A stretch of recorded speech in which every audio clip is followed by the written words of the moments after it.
Welcome to the Hong Kong International Cultural Summit panel discussions at M+. The event will begin in 10 minutes. Please be seated and be reminded to switch your mobile devices to silent mode. The discussions will be conducted in English with simultaneous interpretation into Cantonese and Mandarin. Please collect the headset devices at the foyer and return them after use.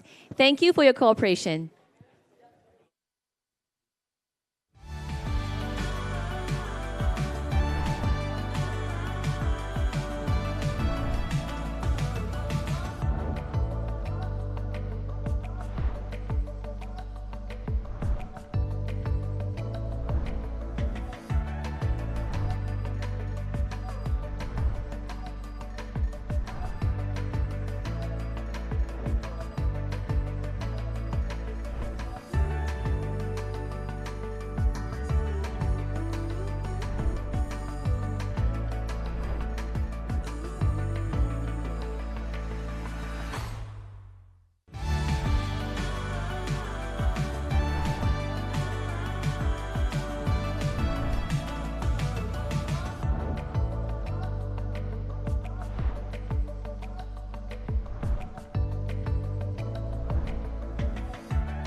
Welcome to the Hong Kong International Cultural Summit panel discussions at M+. We'll start in 5 minutes. Please be seated. And once again, be reminded to switch your mobile devices to silent mode. The discussions will be conducted in English with simultaneous interpretation into Cantonese and Mandarin. Please collect the headset devices at the foyer and return them after use. Thank you for your cooperation.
Plus is an open platform to connect people from around the world to contemporary visual culture, with an interdisciplinary collection rooted in Asia. With our exhibitions and programs, we promote community well-being. That's what we bring, Museum Plus.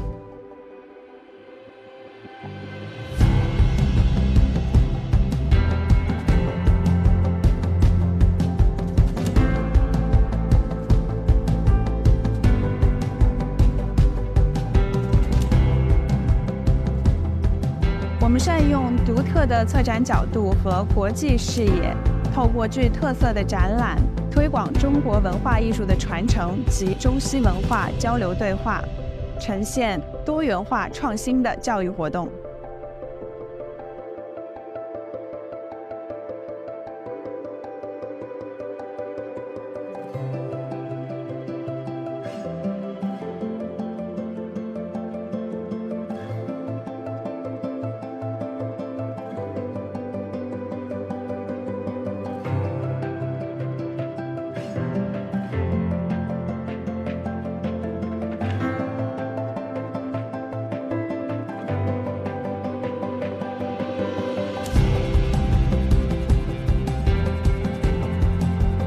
好開心有呢個機會參與建立呢個西九舞台，可以同香港同埋世界各地嘅表演者、觀眾分享我哋嘅 passion、理念同創作，感受香港中西文化薈萃嘅魅力。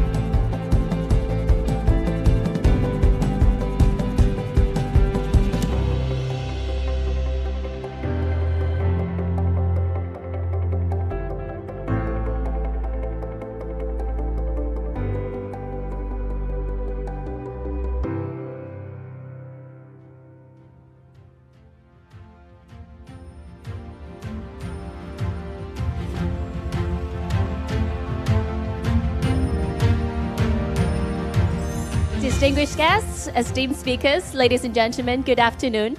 Welcome to the Hong Kong International Cultural Summit panel discussions at M+. This is Patricia Yang, and it's my pleasure to be your MC today. First of all, on behalf of the West Kowloon Cultural District Authority, we would like to extend our warmest welcome to all the speakers and guests, especially those coming from other parts of the world to join us here today. Welcome to Hong Kong and welcome to West Kowloon Cultural District. Today's event will also be broadcast at the Summit's webpage and app, as well as on West Kowloon Cultural District Facebook and YouTube. We'd also like to welcome guests who are viewing the live stream right now at the M+ Cinema and online. Let's hear a warm applause to welcome everyone joining us this afternoon, shall we? Thank you.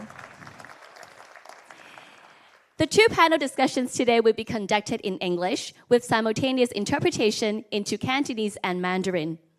Please be reminded to switch your mobile devices to silent mode, switch off any sound and light emitting devices.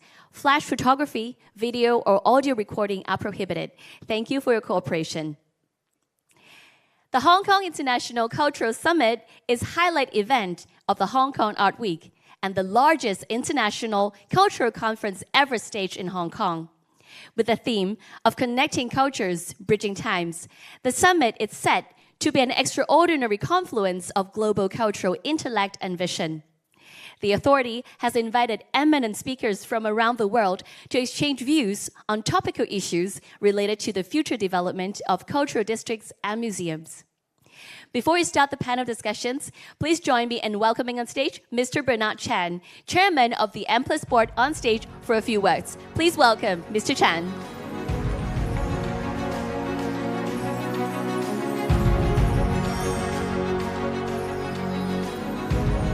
Good afternoon, ladies and gentlemen. A very warm welcome to the West Kowloon Cultural District, and welcome back to M+ Museum, and also to the inaugural Hong Kong International Cultural Summit 2024.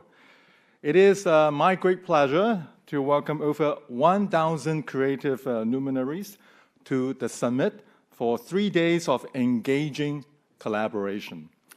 It is a momentous occasion for Hong Kong and for the global arts and cultural industry.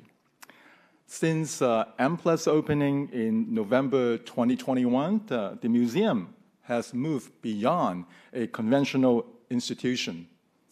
It is committed to defining a distinctive new voice for the visual culture throughout Asia and reaching new audience through ongoing collaborations, dialogue, and debate. I am very pleased to share that M+ has signed 10 Memoranda of Understanding, MOU, with leading museums, conservation institutes, and film archives on the very first day of our summit yesterday. This is a very wonderful testament to the efforts of the M+ team and the West Kowloon Cultural District. Such meaningful cross-cultural collaboration demonstrate our vision to nurture a global cultural network and signify a significant vote of confidence in M+ as Asia's first global museum of contemporary visual culture and Hong Kong at its birthplace. The proportion of visitors to M+ increased from less than just 5% in January 2023 last year to 65% by the end of last year. We are very proud that West Kowloon Cultural District has become one of Asia's most popular cultural landmarks and the 6th most visited destination in Hong Kong last year. In our just only 2.5-year history, we have now over 5 million visitors. As M+ is a museum for the 21st century, digital technologies are crucial as tools for artists and museum professionals in research, the knowledge sharing, exhibitions, and display and outreach. So this afternoon, the 2-panel discussion will take place here. We have gathered speakers from major institutions, including the curators, the digital artists, the cultural consultants, the architects, and the technology entrepreneurs to discuss the impact of digitization and technologies on artists and artistic practices and creative expression, and the broader influence on our communities. I'm very pleased and honored to express my heartfelt gratitude to our esteemed panel speakers and the moderators for coming from different parts of the world to contribute to a compelling dialogue this afternoon.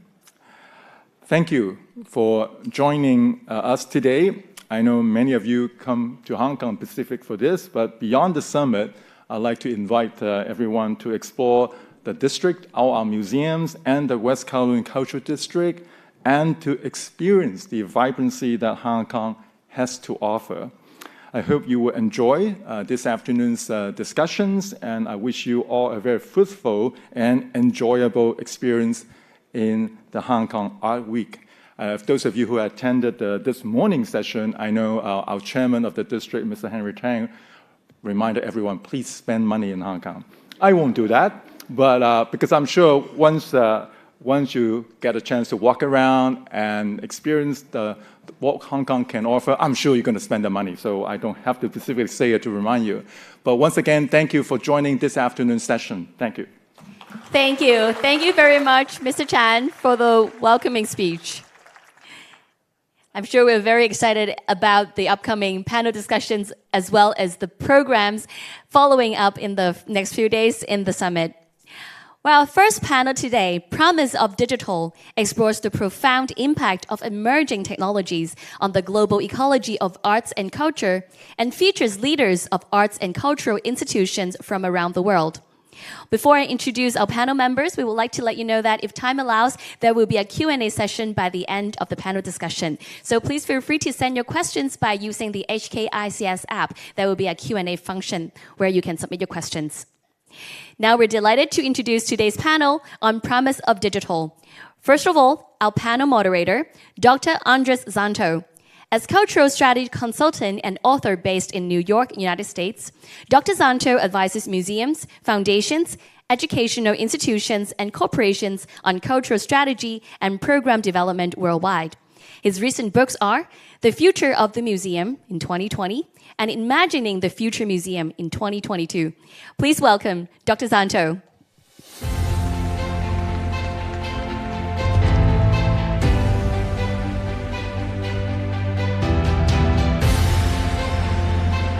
And now our four speakers. First, we have Mr. Rafik Anadol, media artist and director, Rafik Anadol Studio, United States and Turkey. Mr. Anadol is an internationally renowned media artist, director, and pioneer in the aesthetics of data and machine intelligence. Please welcome Mr. Anadol.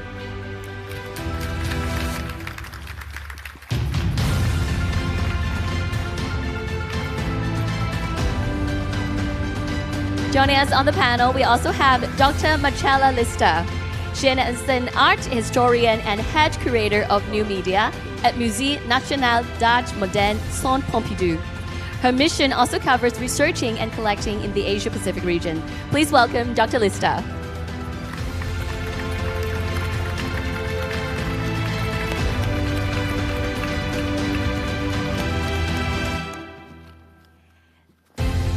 Next, we have Dr. Thomas P. Campbell, Director and CEO, Fine Arts Museums of San Francisco, United States.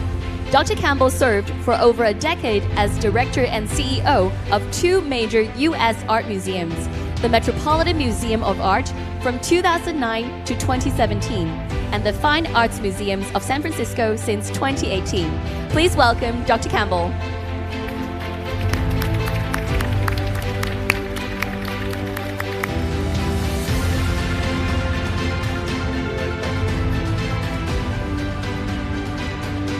Finally, we're pleased to have Ms.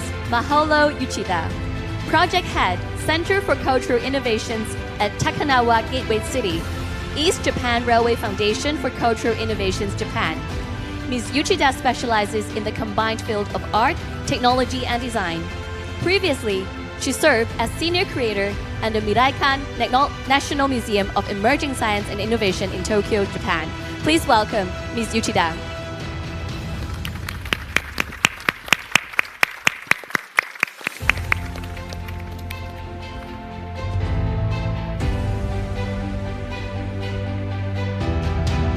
Now I'll pass the mic over to our moderator, Dr. Zanto. Thank you. Thank you very much, everyone. This is extraordinary. It's incredible to be here in Hong Kong, for me, 4 years being away, and to be at this first great international summit. This morning, we listened and heard about 4 extraordinary physical, infrastructural initiatives all around the world. Today, and this afternoon, we're sort of going to jump into the other side of this, 2 back-to-back panels on digital.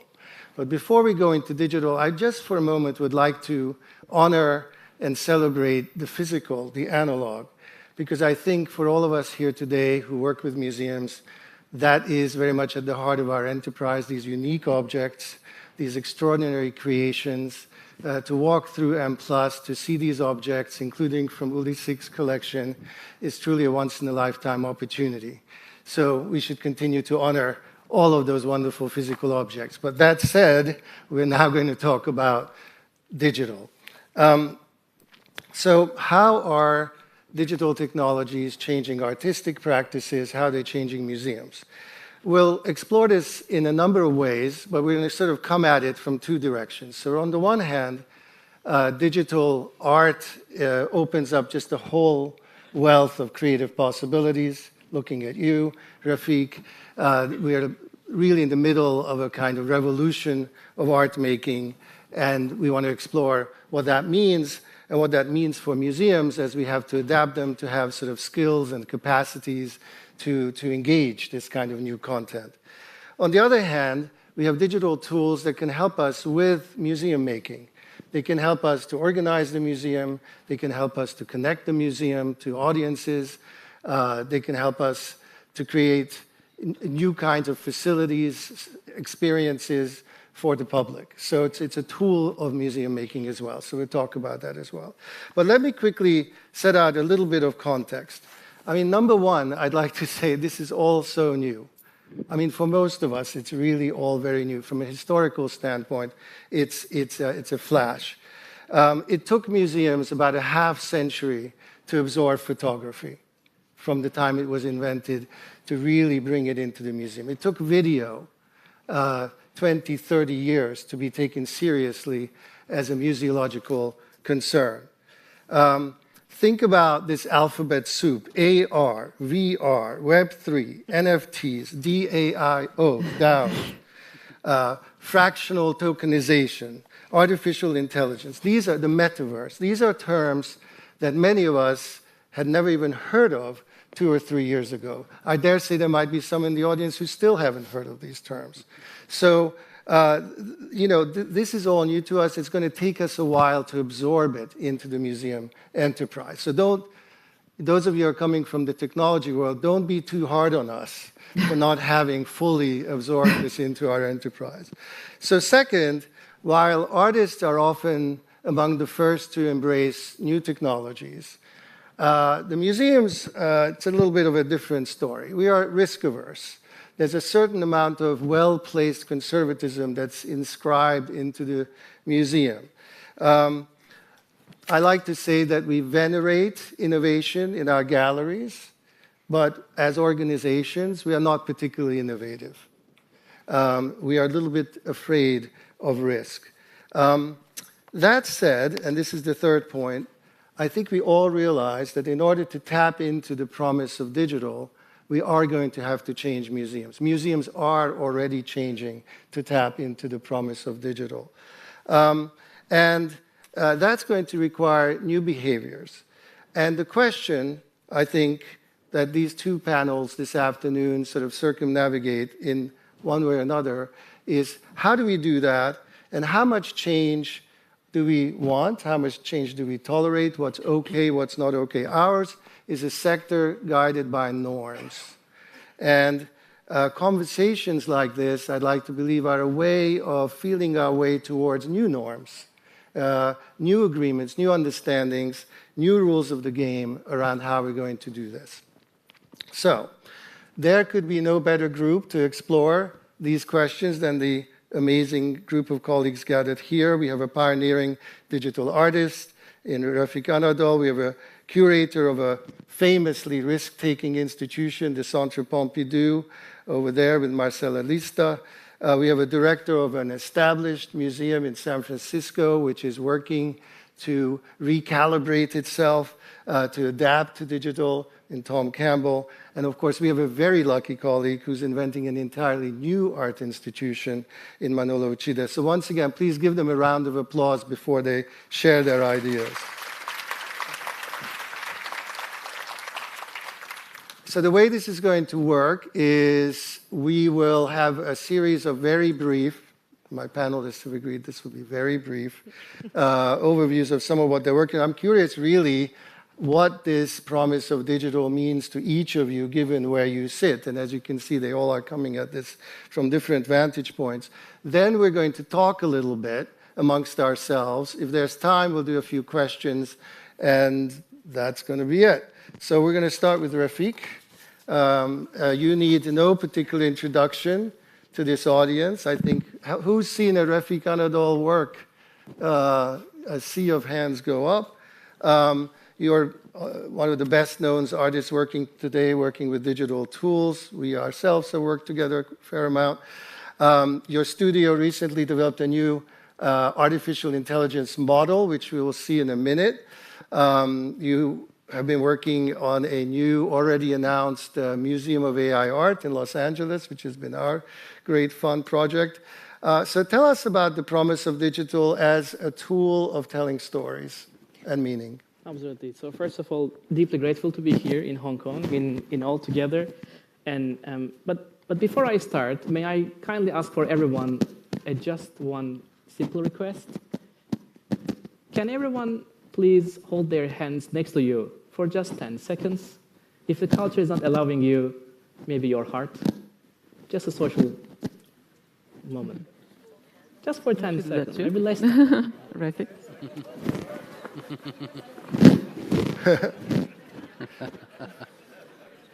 Thank you so much. Thank you very much.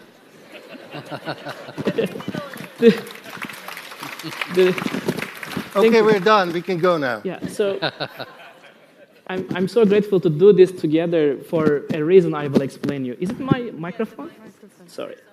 Let me just take this out here. Glitch. I'm so grateful to be here today because I want to show something that I hope will make a positive impact for humanity, not only just arts and culture. I'm, by the way, originally from Istanbul, where also West and East connects, and I know Hong Kong is very special, and I'm so grateful to be here, coming from the same mindset of like connecting cultures and the worlds. I was 8 years old when I got my first computer. It's so funny that one day AI becomes a co-creator, a machine becomes a co-creator. It's a very like an early age imagination. But also the science fiction, like in here, and I know the Hong Kong is one of those incredible media facades in the world. I knew that one day art will go beyond the 2D, three-dimensional world, and I knew that architecture can become a canvas. And right now, we are a team of 20 people, can speak 15 languages and 10 countries in our studio in Los Angeles, California.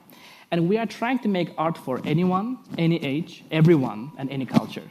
And we do it through public art, through museums and galleries. We have artworks in a hospital, in a school, in airports, in places maybe art may not be taught before. So we try to explore this idea, places maybe art may not be taught before.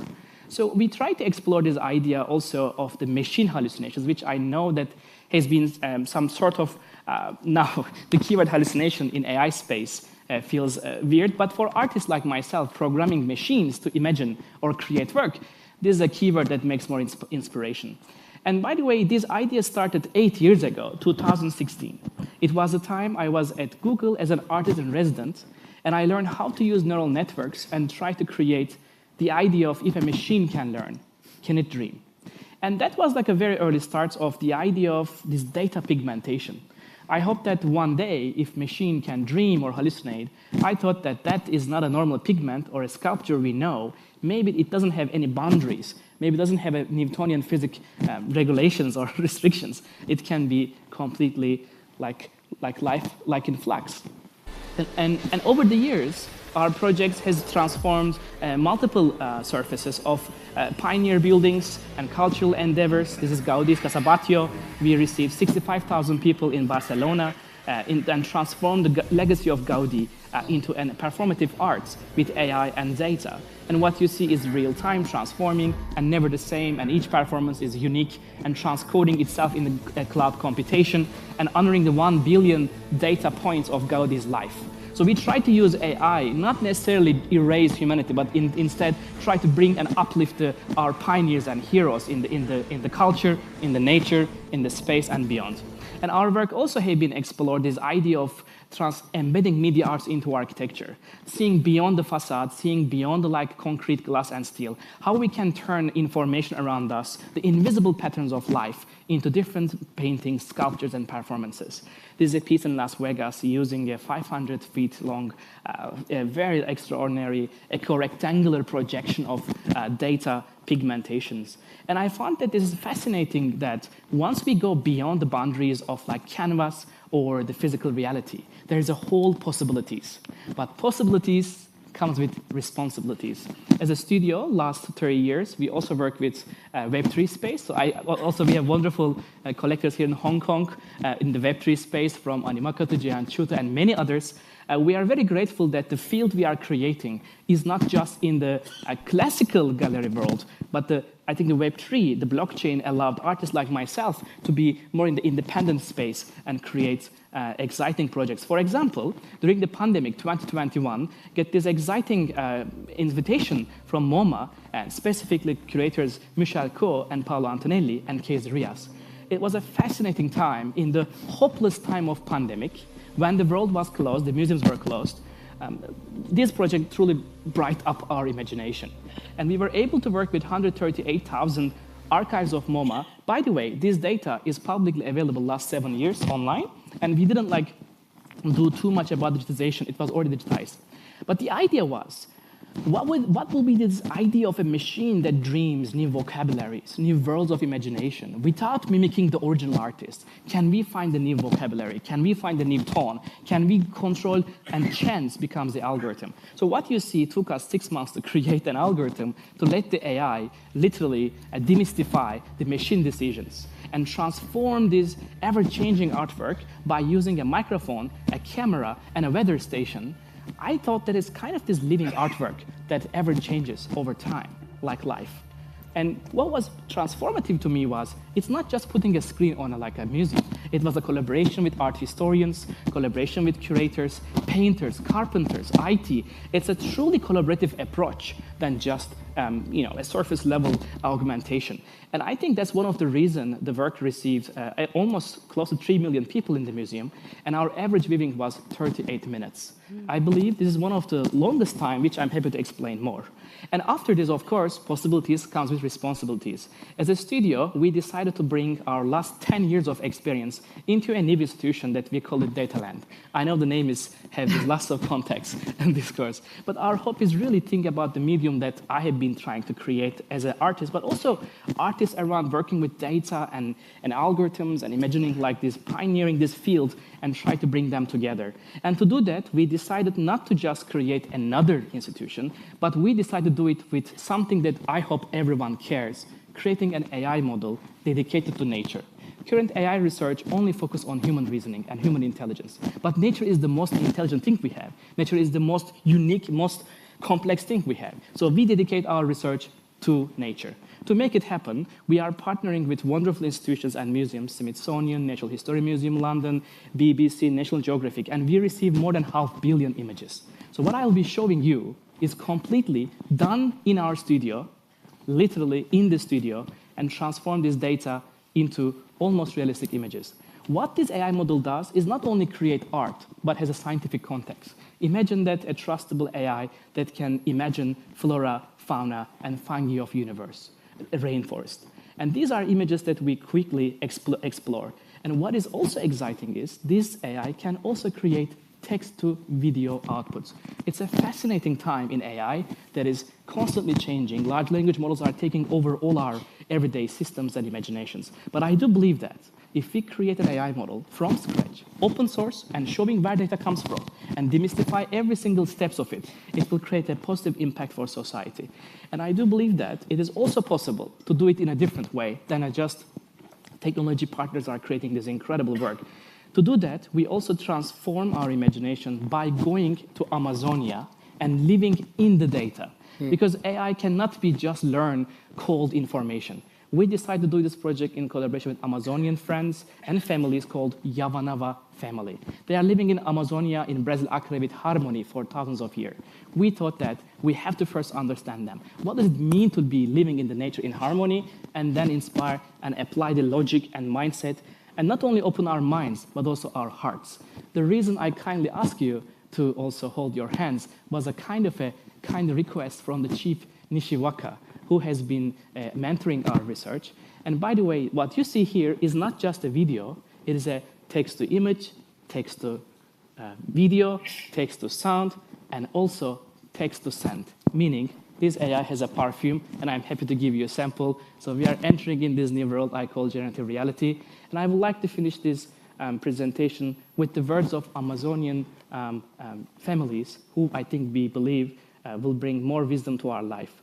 And he says, it's new times we are living now. Time for forgiveness, time for love, time for spirituality. It's time for humanity to look back to the origins, to the earth, to our hearts, to learn, to love, and respect one another, to make alliances, join forces. This is the moment. Thank you very much for listening. Great. Well, thanks for giving us this quick guided tour of your journey, which again is so recent in a way, by historical standards. The one thing that combines all of these works, two-dimensional projection, all the way to the AI work, is data. And we know that we live in this moment of great anxiety about sharing of data, but you just listed off some of the world's greatest research institutes. What is the promise you can make to these entities? Because your work needs data the way an impressionist painter needs the outside world and a can of tube of paint. How do you get them to interact with you? So I think so first of all, it's about creating a thinking brush. And that brush needs context of life. In this case, nature is the input. And these institutions are doing remarkable work for decades by preserving nature, by holding that, like open sourcing it. So I thought that we need a new narrative and vocabulary to be sure that data is relevant and visible. And that maybe will create a new campfire around AI than just hysteria and paranoia. And actually opening the gates of data by showing it where it comes from, it creates a safe and secure space. And actually, our show at Serpentine Galleries right now in London is exactly perfectly experimenting this idea. Well, let's hold that thought, because I'm sure we'll come back to the issues of data, data sharing, data security. But I want to move on to Marcella, who is, of course, affiliated with a museum that, from its very beginnings, questioned museum structures, embraced new forms of expression. And the work you do now at the Pompidou as a curator focused on digital art forms is an extension of that legacy. Tell us a little bit about how a great institution like that is dealing with this fresh wave of innovation, and what kind of standards and thinking are you bringing to the question of what kind of digital art should come into a collection and how to present this in a museum? Well, thank you, Andras, and thank you also to West Kowloon Cultural District and M+ for the invitation. Thanks for your question. As a museum that covers from early 20th century art up to contemporary, of course, our vision starts with art history. So there's no such thing as just starting with the digital, but rather examining the history of media. I would like here maybe to share with you 4 topics that could bring to discussion about what is the role of museums in preserving and displaying this type of art. Starting with Chris Marker's Zapping Zone. This is an artwork that was conceived by Chris Marker, most famously a filmmaker, coining the term film essay in '62. He's less known for being a pioneer of new media. He created this work in 1999, which took us 2 years to study and restore to be able to put it back into function. You can see here the early experiments of Chris Marker, who was advocating for a form of naive computer graphic and use of computer, just as Douanier Rousseau was using naive painting in the early 20th century. So our role was really to go through complex process of restoration, including like a new form of iconography, documentation of Apple IIgs computers, looking at how pixels were in the 80s were round, not square. So that's a fascinating journey into how all the early new media work is difficult because of obsolescent, phenomena around the hardware and software, and how we should look at new media maybe as something that is challenging to preserve. And I would advocate for the term, instead of new media, to speak about unstable media, a media that we constantly need to revise and reinterpret throughout the new technology. The second experiment, maybe we could, and the last thing about Marker is that when he was questioned by journalists about new technology, whether he believed in new technology, he answered, "Oh, new technology, they don't go enough fast for me."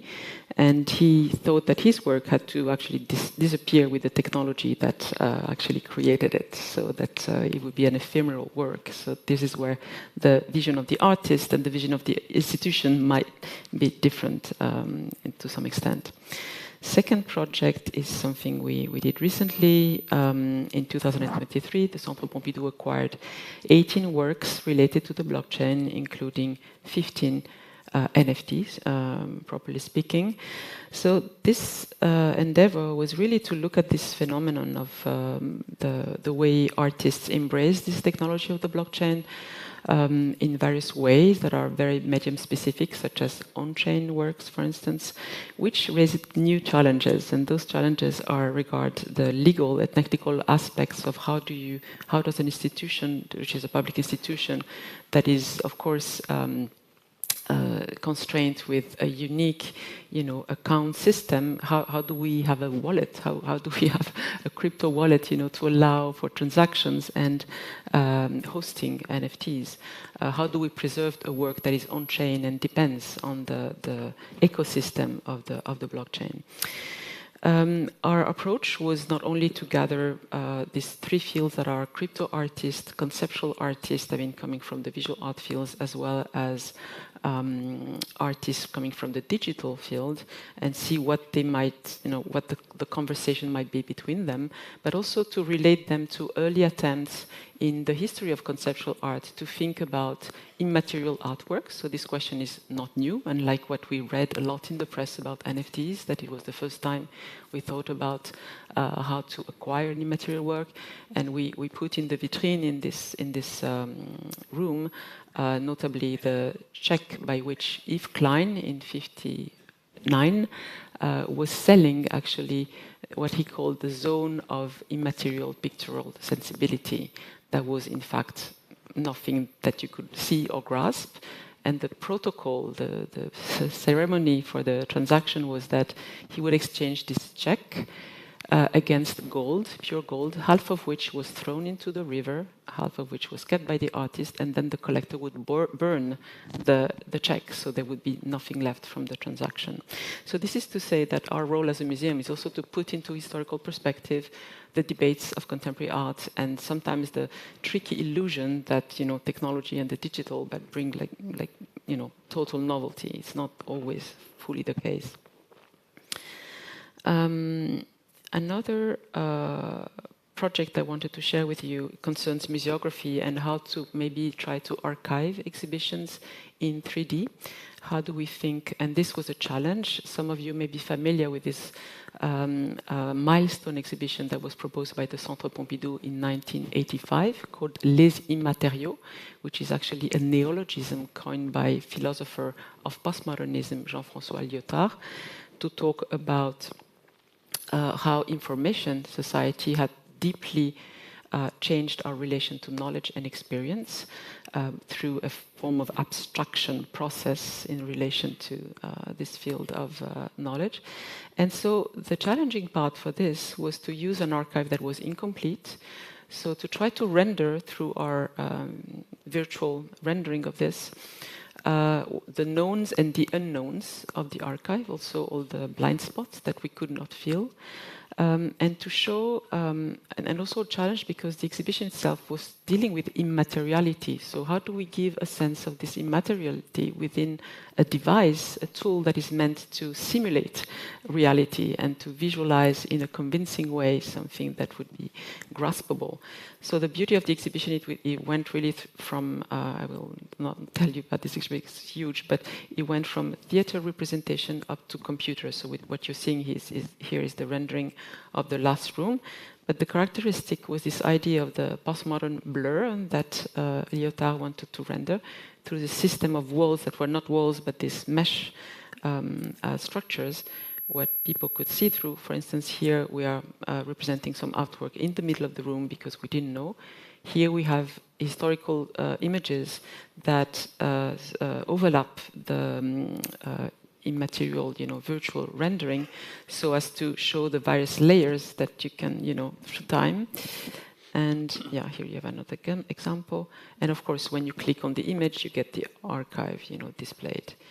So if you're interested, you can go through the, of course, this website, which is accessible. Last example, which I'm really just proud to show because it's a very last acquisition in terms of digital art. It's a major work by Melissa Dubin and Aaron Davidson, a couple of American artists who played with the idea of biofeedback. And I like this work because it really brings the technology back to the idea of a living organism, and it's really teaching us about the time delay. In fact, the title is Delay Lines that allow this machine to work. So maybe I will show you another example here. So it's an orphan of soft robotics that is used, the Ray Manta that you can see here, that is using the energy of water. The water is also cooling the system of the computer, and there is a video showing what the Manta sees. An AI is actually capturing its movement to create this situation of producing a representation from this artificial life. Okay. I'm done. Okay, we're all trying. We're racing against the clock. But, I mean, it's already great. I'm glad you brought back something that isn't just purely digital and more metaphoric. But as an advocate for all these new forms of art in what is now a large historic institution, what is the biggest challenge you have? What are the constraints that you find yourself running up against? Where are the biggest obstacles in bringing this kind of work into a museum with all of its existing structures and processes? Well, the constraints are multiple. If you think of the time of the acquisition process in a public institution, it takes 6 months. With NFTs, we know that it's about doing this very quickly. So how do we manage to make it possible to acquire such works? How do we manage to use a smart contract, whereas our contracts are very long and include so many things that do not fit into a smart contract? The obsolescence, which is the rule for hardware-based works. So all these are challenges we need to play with. But I always go back to Nam June Paik's famous comment on the role of curators, which is that curators are like orchestra directors who are meant to regularly reinterpret a media work and make it happen, respecting the spirit, the artistic spirit of it, even though you have to go through new technologies or hybridation between old and new, which is also a very interesting perspective, in my opinion. Well, I suggest we come back to this issue of criteria later on, because I think it's sort of hovering over this conversation a little bit. But I'm going to move on to Tom.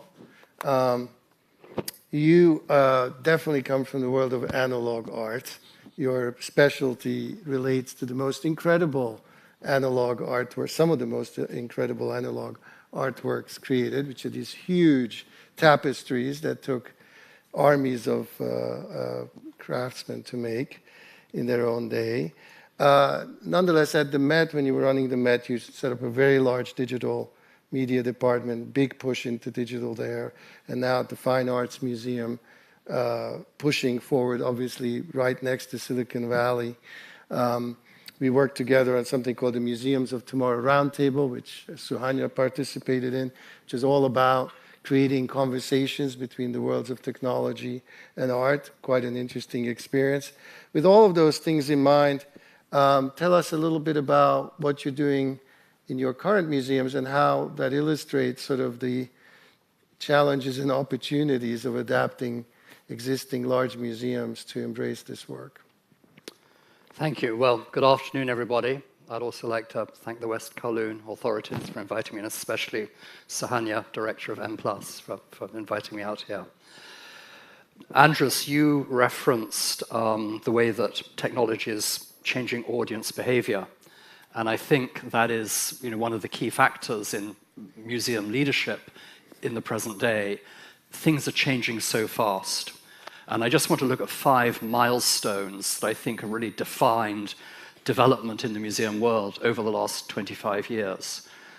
The first was, of course, the explosion of the internet in the early 1990s, when museums began to realize that something was going on. It was very often the marketing departments that first kind of said, oh, we have to have a website. This black and white image you're seeing here is the De Young Museum's first website. Mm-hmm. But I think from around 2000, we all, as curators, suddenly realized that there was this opportunity to publish and to engage audiences And at the Met, as director from 2009, I really pushed the museum to get its collections online, to take the museum beyond the walls. And this is one feature, something called the Timeline of Art History, that has about 1,000 essays that kind of explain the history of art through the Met's collections. It really managed to kind of, I think, democratize access to information about museum collections in a very powerful way. The second milestone that I think really began to change our world very dramatically from about 2010 was the rapid development of portable devices. I remember having a conversation with Eric Schmidt, then the CEO of Google, and I said, what is the most important thing I should be investing in at the Met? And he reached in his pocket and he took out his BlackBerry and he said, this is the future. And of course, in fact, the iPhone had just been, the first iPhone had just been released by Apple. And I said, no, it's way too expensive, it's elitist. He said, Moore's law, these devices become twice as powerful, twice as cheap, twice as small every couple of years. And by the time I left the Met in 2017, he was dead right. Almost all of our visitors were carrying mobile devices. Here's an image of kids at the Reich Museum that went viral a few years ago, of heads down. One of our challenges is how do we get people to look up from their devices?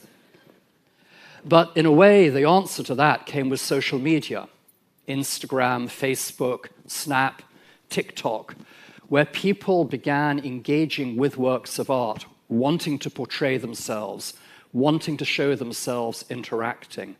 And of course, social media has become an amazing device that has actually, again, democratized access to museums, helped people feel much more comfortable coming into museums, not feeling they have to be part of an elite intellectual level. They can share images with their friends.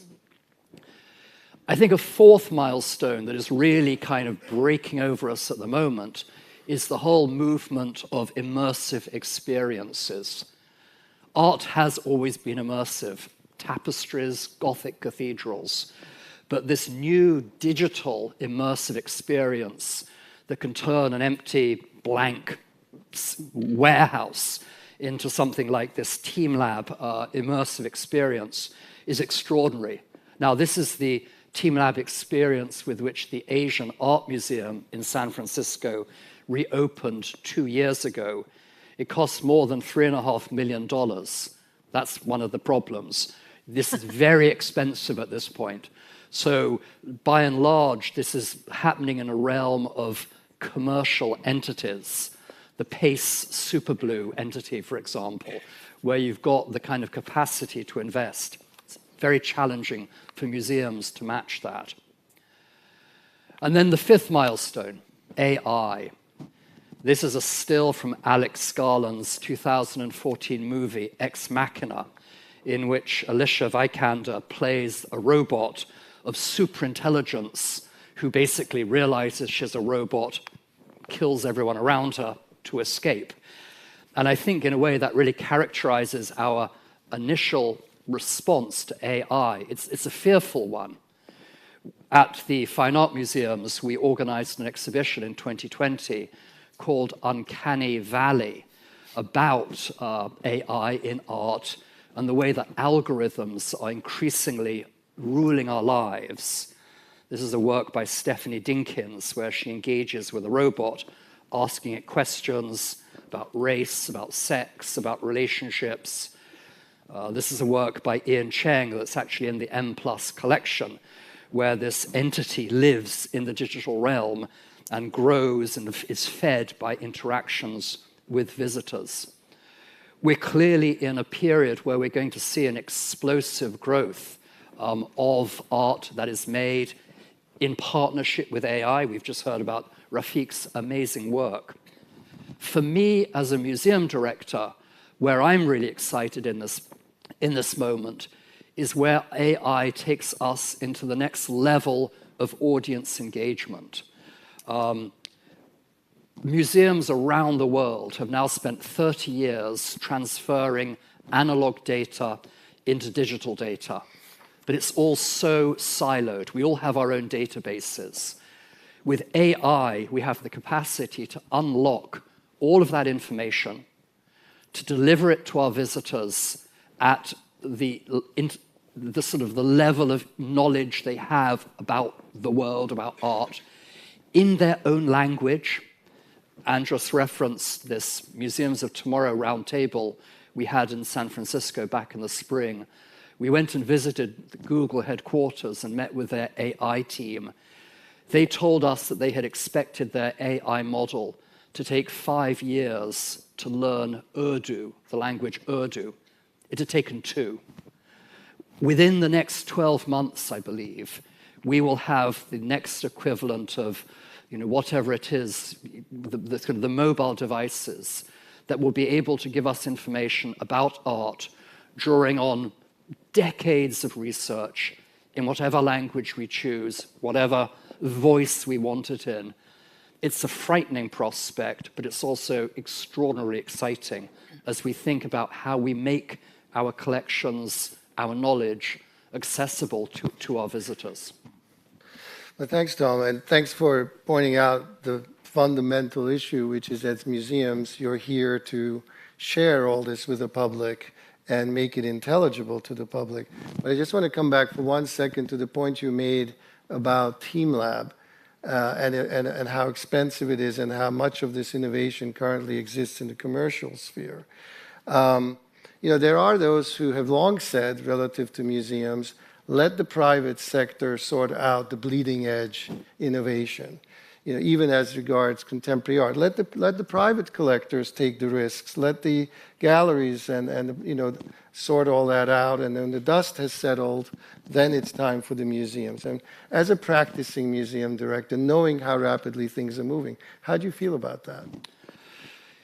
It's challenging because museums are increasingly, especially in America, where museums are largely self-funding. So we need to bring in an audience to sell memberships, to sell tickets, to fundraise. And we're increasingly in competition with all sorts of different media. And these immersive experiences are competition for us. So, it's tempting to bring the immersive experience inside our doors. But that's where the financial challenge becomes critical. I would love to say that in San Francisco, with all of those tech billionaires around, we have people queuing up to help fund projects like this. But in fact, the truth is that's not the case. Not yet. But if anybody would like to step up and bring a check to the front, I'll give you my card. We'll take it. Mawolo Uchida, you are in a completely different and in some ways very enviable position of not having to retrofit an existing museum so that it can absorb digital art, because you are part of a team that is building a new institution, Gateway City, extraordinary project opening in Tokyo in 2026, spearheaded by none other than the Japanese rail system, which I wouldn't have thought as the most innovative organization, but you've told me just how innovative they are. You'll tell us a little bit about this. Your background is as a new media curator, so you're very much at home with digital art and gaming and immersive art and all of these things, which are, of course, very advanced in Japan. So at Gateway City, you'll be using some of these technologies to bring to life traditional culture. Tell us a little bit about this innovation process and how you're thinking about this Museum of Tomorrow. Thank you. Thank you. I'm very delighted to be here, and thank you for joining this conversation, and thank you for inviting me here. So let me introduce myself a little bit. I started my journey in the 90s as a media art curator, and later moved to the National Museum of Emerging Science and Innovation, known as the Miraikan, which means Future Museum in Japanese. At Miraikan, I've been involved in many interdisciplinary projects spanning science, technology, art and design, and music. So let's say from Team Lab to humanoid robot, or from Bjork to the Earth. So I was lucky enough to witness the convergence of these different fields. This image is one of my proud project where I can signature exhibit a spherical display of the Earth. It is a beautiful and intelligent and communicative version of the specimen and models, the typical massive physical star exhibit of Science Museum, but it has also been used as a several art project. My latest endeavor, as Andreas explained, is to direct a new museum due to open in 2026 at Takanawa Gateway City, brand new area in the heart of Tokyo, developed by East Japan Railway Company with a new station, Takanawa Gateway, in the Tokyo's symbolic circle Green Line, Yamanote Line. Designed by Kengo Kuma, the building blends seamlessly with the surrounding Japanese native greenery. And we have a variety of venues, including an exhibition gallery, open studios, a live performance theater, and a gallery with a Japanese tatami mat floor. It is like a condensed version of West Kowloon district, I think. Additionally, there will be a rooftop garden with a shallow infinity pool, a footpath, and a charming little farm, seasonal plants, fruit trees, and flowers such as cherry blossoms. This garden will be also the venues for visitor program of Japanese rich seasonal art. Our mission is to connect culture for 100 years into the future by encouraging links between different disciplines. We aim to blur the boundaries between tradition and the future, nature and technology, art and science, West and East, exhibitions and live performance, and much more. As we do not have primary physical collection, which is lucky, maybe.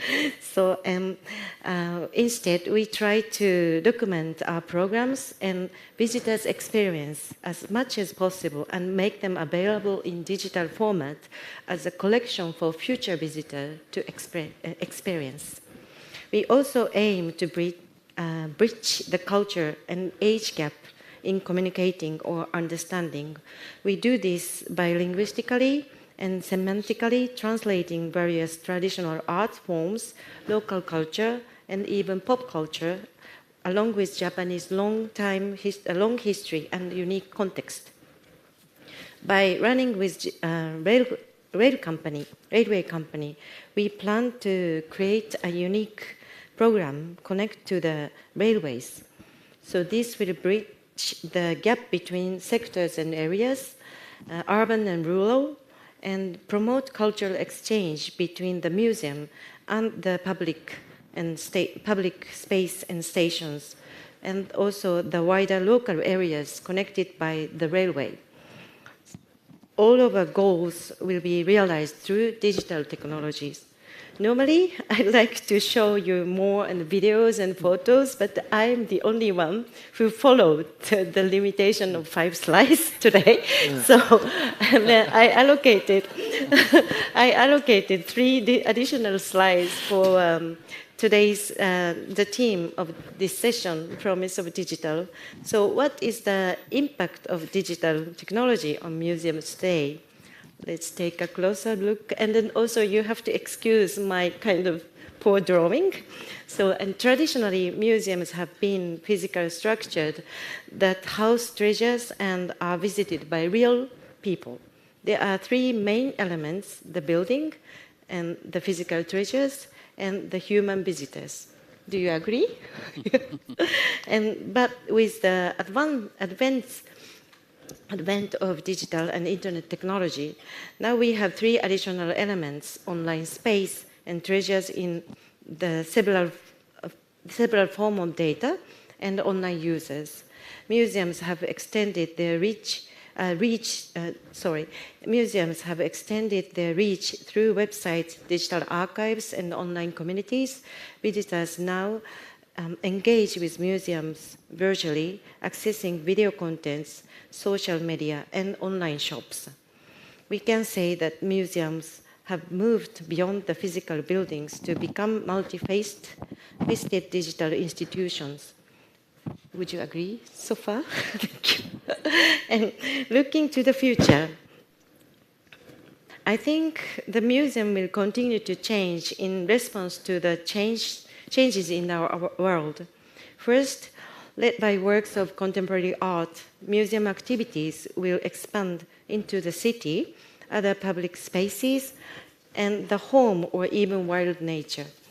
And a second, as our lives become increasingly integrated with digital spaces, the museum will adopt a hybrid existence, blurring the boundaries between the physical and the digital, and the real and the virtual.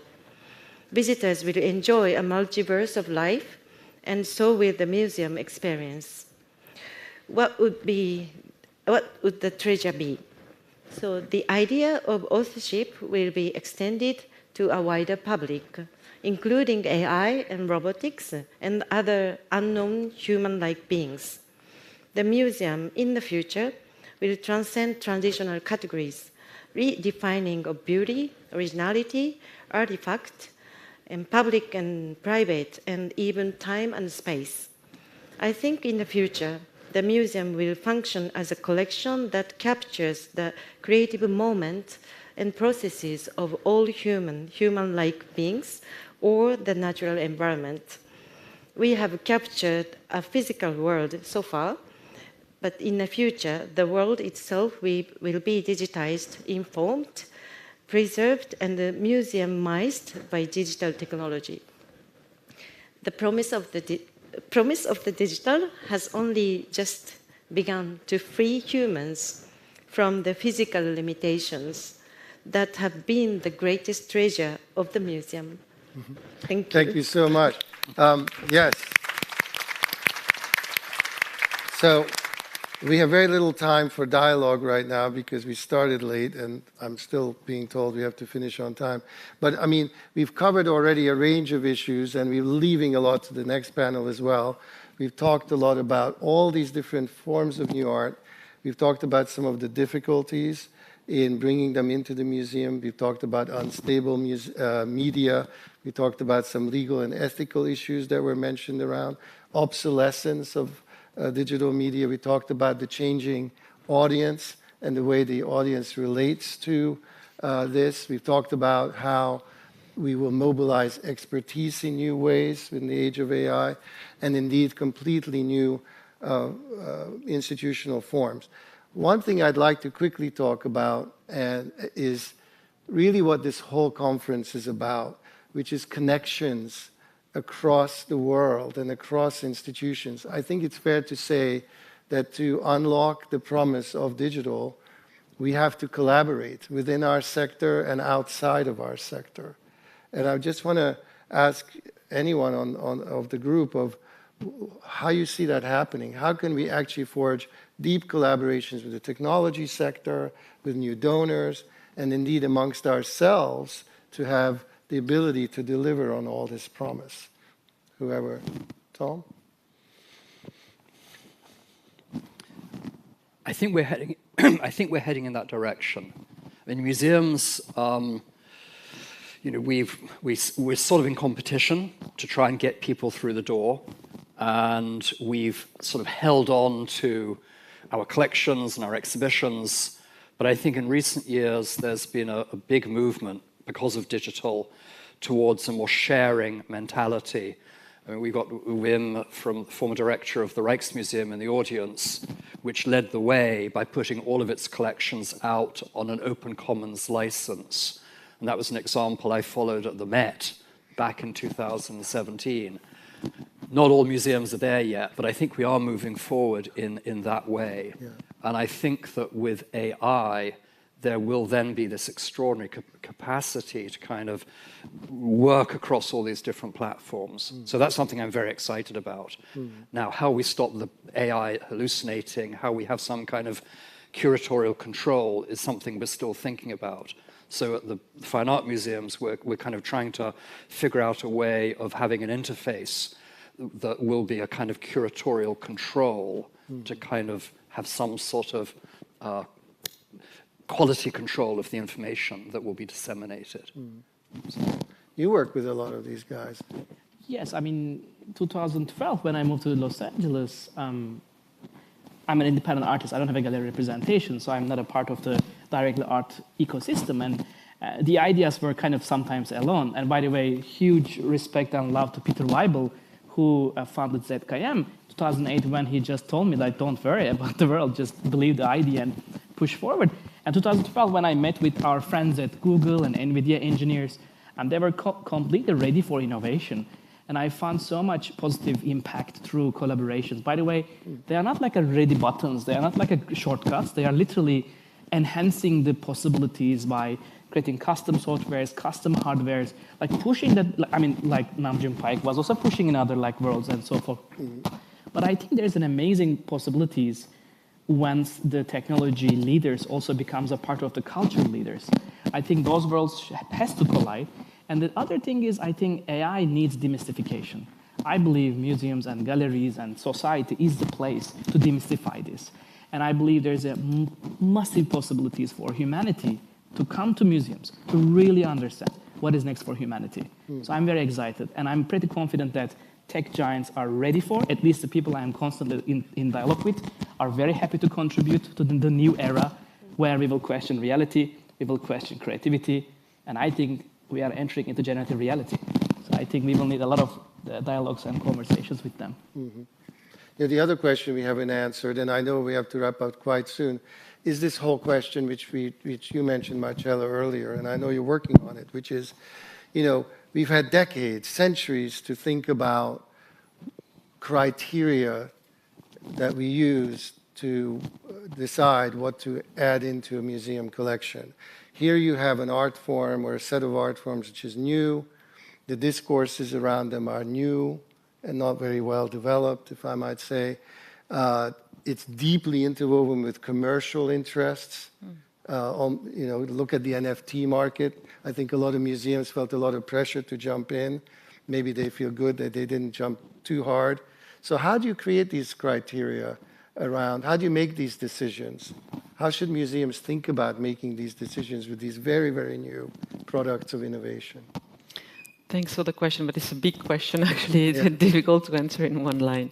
I'd say that, you know, for us, the criteria, for instance, for NFT was the question of criticality. I mean, to what extent the artists are also critical about the emerging technology and the financial speculation around it, and how, you know, NFTs was a product that was basically sold during COVID as this next generation of art, you know, technology. And how do we bring in all the question of the, you know, the way art has been addressing, you know, economy, copyright, appropriation. So for us, it's always to bring this new forms that appear in relation to what questions have been already addressed in art history, and what is it new, what is it simply reformulating or displacing some questions that have been already addressed. So I would say that's the main criteria. And also observing this shift, you know, in the beginning of video, you would have people coming not from the art field, but from music, from television, that would start using video. NFT is the same. Crypto artists, they are not trained as artists, and that's a very interesting phenomenon to renew forms of expression. So that's another criteria, just to name two criteria, but there's much more, of course. Great. I'm going to ask my last question because we have only a few minutes to go, and it's a kind of a surprise question. I didn't tell the panelists about this question. So you already alluded to this. You know, I know you've had some great collaborations with these very large tech companies. When Tom and I went out to see Apple and Google and OpenAI, we felt that the doors were fairly closed, to be honest. I think there's a lot more we can do. But imagine that in the future this begins to be a possibility. And I'd like to have a little thought experiment here. Imagine that you were invited to a very special dinner by a group of tech luminaries, And, Sundar Pichai is there from Google, and Jensen Huang is there from NVIDIA, and Sam Altman is there from OpenAI, and Tim Cook is there, and they've come together to meet with some art experts. And they would like to know, what could the tech industry do for artists and for museums so that they can truly make the most of this digital future and have an important voice in the digitally driven culture of the future? And they'd like you to answer this question. What is it that they can do for our sector? And we're going to start with you. From me. And by the way, you can't say give us money, because that's obvious. You can't just say give us lots of funding. What would you like them to do for us? Through my experience, I always organize kind of experimental research, using the museum. And the museum can be very wide test bed, because we have a variety of visitors and, nationality and age and, and then if we open the museum, and then the museum is really a nice place for social research or, the digital experiment. And I would say to use our museum for what they want to, research or what they want to try, challenge. As a great beta testing site. Yeah. And then because the artists can use, artists are really creative. And then they don't need, the tools that is given by somebody. They will find the new tools. So then I think, that the, tech company is just going forward, to do what they want to do. And then the museum can be open. All right, so she would like to turn us into the collaborators on testing. Yeah. Tom, what would you like them to, what's your wish? We have centuries of literature, history, research locked up in books that have all been scanned in the last 10 or 20 years by Google and other companies. The amount of information is staggering, and I would love them to work with us to think about how we can harness that for our own research and for our visitors as we think about our collections and as we think about art and culture and its role in the world. Marcella. Well, the two very good answers already, so I won't say more about that. Simply maybe encouraging them to do also some digitalization work in regions of the world that may be less covered, in terms of how we digitize and archive knowledge, because what you're talking about is also maybe concerning a privileged part of the world. So in order to balance our relation and diversify our relation to knowledge, it's also about opening to wider regions. Great. And Refik, I know for you, hanging out with Sundar or Sam Altman just seems like a typical Tuesday. Nonetheless. Truly, last week was. That and the Pope. And weren't you just in the Vatican? Okay, so just tell us, how can they make our dreams come true? So I think it's the only way for artists to work with generative AI is to collect their own data, train their own AI models. The breakthroughs can only happen if the artists have a tool to make a breakthrough. Current tools are amazing, but they are the breakthroughs. They will not make a new artist breakthrough. So last 8 years, the reason I collect my own data, train my own model, is exactly for this purpose. But it's a luxury. It's a privileged situation. I think these giants has to give possibilities for artists to collect their own data, train their own models. And I'm happy to say that 4 of those giants are helping Dataland to really make it happen. Well, it looks like there's a very positive future for our sector, but there's also a very positive future for all of you, because a whole other panel is coming to explore this digital future for us. So thank you very much to our panelists, and thank you for the organizers.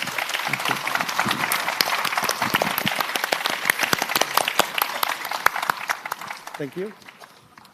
Thank you once again to our panel, and thank you, Dr. Sancho, for moderating the session for us. Once again, a big round of applause to our panel, please. Thank you for sharing your insights. Thank you so much. With that, we'll conclude the first session here. The next panel discussion on Decentring Digital will start at 4:15 here at the M+ Grand Stair. So please enjoy the refreshments outside of the event venue. For guests who have interpretation headsets, please feel free to leave them on your seats. But you may want to return to the same seat when you come back for the next session. We'll see you again at 4:15. See you later.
Ladies and gentlemen, the next session of the panel discussion will begin in 10 minutes. Please take your seats and be reminded to switch your mobile devices to silent mode. Thank you very much for your cooperation.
Ladies and gentlemen, the second session of the panel discussion will begin in just a few minutes.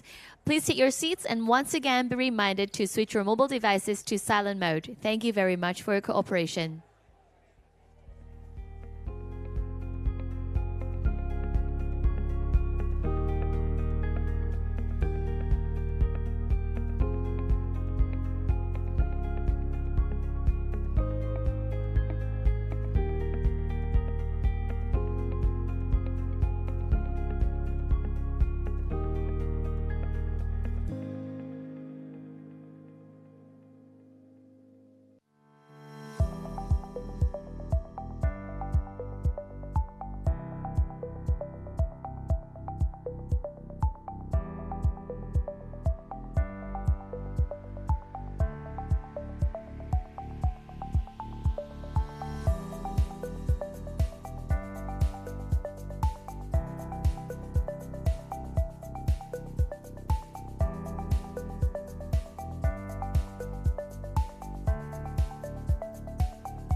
Hello everyone, welcome back to the Hong Kong International Cultural Summit panel discussion sessions at M+. Once again, this session will be conducted in English with simultaneous interpretation into Cantonese and Mandarin. Please collect a headset at the foyer just right next to the event venue if you need one. This session is on Decentring Digital. We're on the cusp of another digital revolution.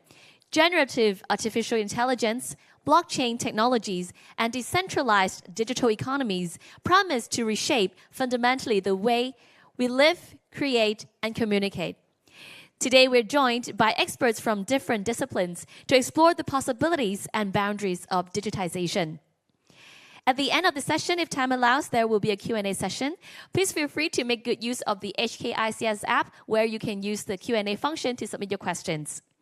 Now we would like to welcome our panel moderator, Ms. Suhanya Raphael, Museum Director of M+. Suhanya leads M+ and oversees all museum activities, including acquisitions, programming, collections care, development, research, institutional collaborations, and museum operations.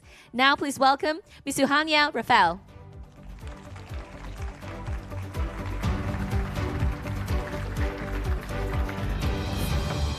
Thank you, everyone. I have to say I'm very impressed that you're all still here at the end of a very long day, and I hope it's going to be a stimulating afternoon.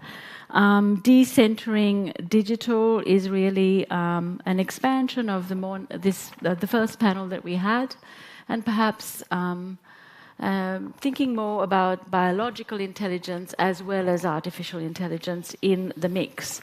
So who do we have? First, I'm really pleased to introduce to you Mr. Yatsui, co-founder and executive chairman, Animoca Brands of Hong Kong. Mr. Yatsui is a veteran technology entrepreneur, a major figure in the open metaverse and blockchain gaming fields. His work includes providing property rights for virtual assets via NFTs and related technologies. Welcome, Yatsui.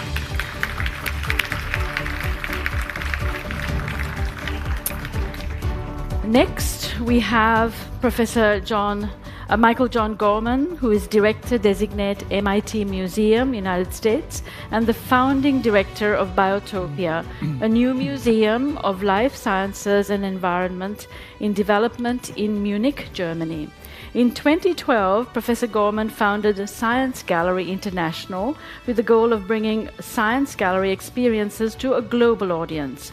In summer this year, he will start as director in the newly reopened MIT Museum.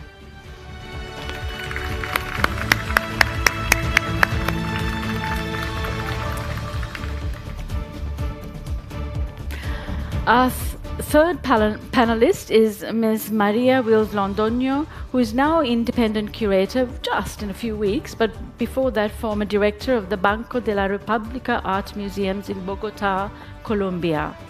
Ms. Londoño's main curatorial interests relate to the instability of the contemporary image and the revision of official historical accounts in art. She is currently working on a revision of the museum collections based on a counter-modernity, a more inclusive approach to the definition of art. Maria.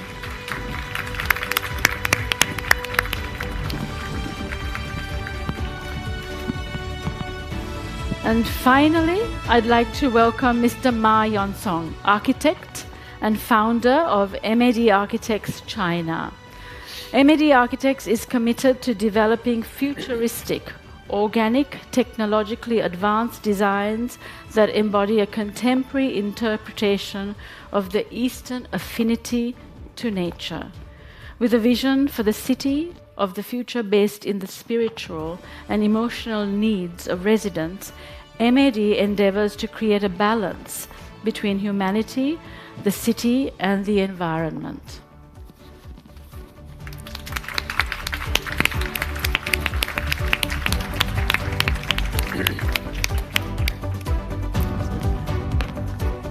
So we're going to jump straight into our 4 presentations, beginning with Yatsui. Over to you. Great. Thank you very much. I'll use this short opportunity to just describe a little bit why terms like metaverse, Web3, blockchain are actually really relevant to the future of the internet and that of the creative economy, which of course includes artists. So let me first describe the original Web 1, as you know it, is the Web of Read, about 30 or 40 years ago, which is the web in where we democratized access to information, and we all had things like, Wikipedia and news sources that we were able to basically just get information from. And Web 2 is essentially the web of read-write, where we had the ability to write to the web, personified by things like Instagram, Facebook, and TikTok, for instance, which is the web era that we generally live in today. 99% of the world is in the Web 2 era. And Web 3 is the ability to own it, essentially. It's almost like saying you could own a piece of the internet in Web 3. But why is it important that we should be able to own a piece of the web, given that apparently it's worked so well before? And the reason is that currently today, in the world of Web 2, we don't own anything. The most valuable resource on Earth is data. And data is being mined by these platforms in the same way that you could think of all companies mining our resources. And what is the resource that it's mining? It's our time, our creativity, our attention. Every time when you post a photo on Instagram, for instance, you're not actually just posting a photo for entertainment for your friends. You're giving them data. That data is used to analyze input, feedback, knowledge that is done on billions of users at any given time, and then they sell it back to us in the form of advertising, and they know more about us than we know about ourselves. And the reason we have AI, we have self-driving cars, we have these giant companies, 10 of the world's biggest companies in the world are all tech companies that are not software companies, they're data companies. So we live in a kind of digital feudal kingdom, as we think of it, whether it's the house of Google or the kingdom of Apple or Twitter or so on. And if you think that you have 1 million followers on sort of say Instagram or Twitter, actually those followers don't belong to you. So you could be a creator, you could believe that you own them, but they can take it away at any time. When Elon Musk acquired Twitter and renamed it to X, the person who used to own the @X handle simply lost it. It's like someone owning a house and then the government said, we have a change in government, let's just take your house because we want to build a new building there without giving you any compensation, without giving you any kind of fair reward. And that's the world that we live in today. And that's the reason we need Web3, because in Web3, through blockchain, we have the ability to write to the web where we own a stake in what we're constructing in. So meaning that imagine that if you were sharing something on Instagram, instead of actually just sharing something for fun and not receiving value for it, you would actually receive it in the form of tokens or in the form of an NFT that represents your virtual ownership. And this is basically, without going into the technical details, what NFTs can represent. They're digital property rights. In the same way that we have physical property rights, like in the form of land, for instance, right? And you've seen this perhaps in Land and Sandbox, or perhaps with NFTs like the Bored Apes. And this industry today, blockchain and Web3 generally speaking, is a $2.7 trillion industry right now, has a trading volume equivalent to roughly $70 billion a day. The DAOs, which are decentralized autonomous organizations, these are self-organized organizations which basically are run by those communities away from corporate control, have today $38.5 billion of value locked in them, meaning that there's more money in public DAOs than there are amongst some of the biggest venture capital sort of firms in all of Asia put together that are now funding these projects. And you may have seen these in terms of whether it's something like Ethereum or something like Open Campus or something like Solana. These are forms of these blockchains that you've seen around where essentially value is locked in them and communities are self-organizing and building. In fact, it's perhaps one of the most democratic forms of self-organized, I guess, networks in which everyone who's in the network actually has a stake in it. But property rights isn't just about value. Actually, what is most important about property rights is identity, we would say. So I often give this example between a Bored Ape, which is a virtual NFT, you've probably seen it. It's actually worth around $50,000, $60,000, maybe $70,000 these days, and the Birkin bag, which is probably worth maybe less than that. But often I'm asked the question, why would sort of this virtual monkey JPEG be more valuable than that of a Birkin bag? To which I usually respond that people don't buy a Birkin bag to put stuff in it. In the same way that you don't buy a Rolex watch to tell the time, nor do you, for instance, like to hang a beautiful piece of art up simply because of the canvas or the sort of materials it's made of, but what it says, what stories it is about. In fact, everything we purchase in the real world, I would argue, is virtual anyway, meaning we buy it for the network effects, which we in the past weren't able to value, but in blockchain you can now see it. So in other words, the network effects of a Bored Ape is something that you can measure. You can see how many people own it, what's the value of someone else buying it, what are people constructing on top of it, just the way that you do with actual physical property rights, except in the digital realm. And in the video game industry, which is a big part of what we do, we already spend over $100 billion a year in buying virtual goods that we don't own, that are purely cosmetic in nature, like skins, trinkets, and so on. So extending that, though, from an industry where we don't own anything to one that we do own something is essentially what NFTs make possible. But the real promise about Web3 is the fact that for the first time, because we have digital property rights, we have the ability to share value more equally amongst the contributors. We're not saying that they're exactly the same, but in Web2, most of the value, which is platforms like Facebook or the AI, even like OpenAI, goes to investors and the entrepreneurs. The users and the creators receive almost nothing. I mean, think about all of you here probably use Instagram. When you share a photo, how much do you get paid for that? Probably nothing, right? In fact, every time you add value to a Web2 network, you actually don't get any value whatsoever. But in Web3, that value is given to you in the form of NFTs or tokens. You become a contributor to the network in which you end up owning a stake, which is the whole point. You become a stakeholder. And to illustrate exactly this power, in 2022, NFTs, which represent essentially these forms of digital property rights, roughly there was $24 billion in sales of these NFTs, from virtual artists like Rafik you've seen before, or the creators of the Bored Apes, or Mochaverse, or any kind of these NFT collections. But the difference is that 90% of that value went to creators and owners of these NFTs. The biggest beneficiaries were the people who owned the assets and who created the assets. Whereas platforms like Spotify, like actually even last year, Spotify very proudly announced that they paid $9 billion in royalties to all of their musicians. But name me a musician that actually makes a living making music on Spotify. And that's the point. In Web 2, you can't make money because the platforms take away all the value because there's no property rights. You don't have the ability to have capital formation because the property is never owned by you or by the community. It's owned by a central platform, kind of like a kingdom. And just like we have in the real world, all countries that actually have physical property rights, like Hong Kong, the US, UK, all the democracies in the world, generally speaking, that have a respect for property rights, have strong GDPs, and also generally more rights and freedoms. Whereas the kind of countries that don't have property rights, say like North Korea on the extreme, have, despite the fact that they have lots of people, very low GDPs and generally are amongst the poorest in the world. And the same is true for the digital realm, meaning that when you have actual digital property rights, we'll have the same kind of capital formation as we can see here in this example between Spotify and NFTs. The Web3 industry has less than 80 million people in the space. Spotify alone serves 300 to 400 million users. But the difference in income is equivalent to the income difference between those that have property rights and those that do not. And that, to us, is a great promise of why Web3 is the future of the internet, as in the internet of ownership, because all of us who can help contribute to the network essentially become stakeholders in it, and we also get fairly rewarded for it, which is one of the reasons why artists, creators, musicians, you name them, actually are all looking at Web3 as a better future. Thank you. Thank you. I have to say, it feels a very utopian proposition, what you're saying, which is something to consider because within a broader public universe world, this distribution of who has access to a Web3 platform is also perhaps uneven.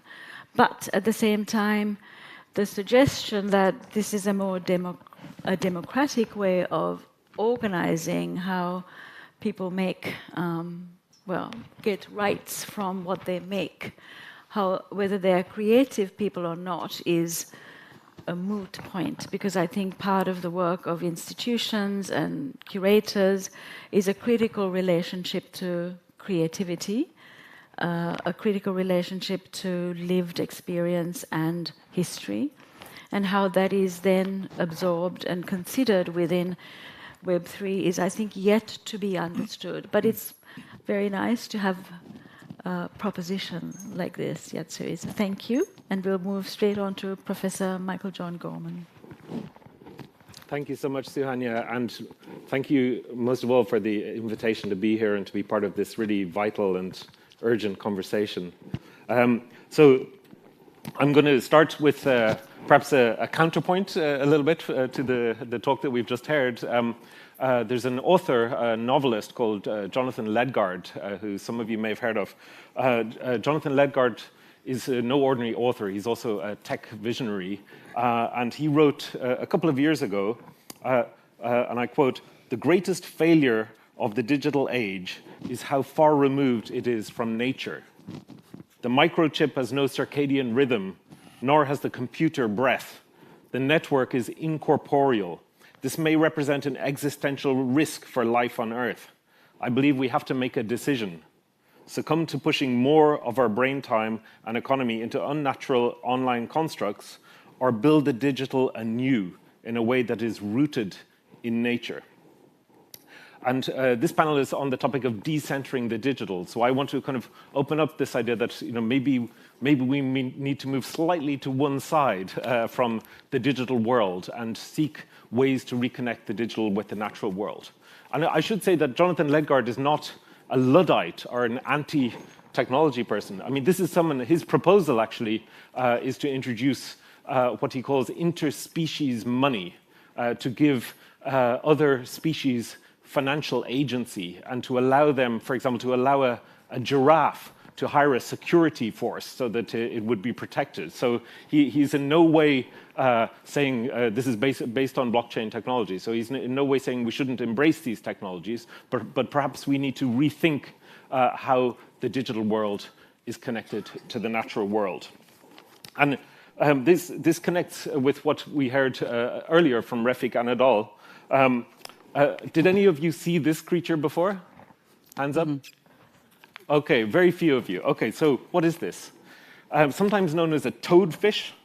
It's also called a chaunacops. That's its technical name, or sorry, sea toad.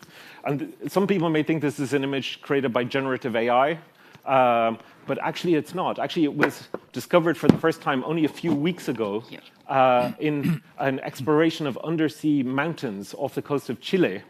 And it was discovered by the Schmidt Oceanographic Institute. And you might think it's like a tennis ball with legs, but this is a real creature. And this is a new discovery. This is a piece of biodiversity that we didn't know existed. And this trip actually discovered many new species, over 100 new species, just as one mission.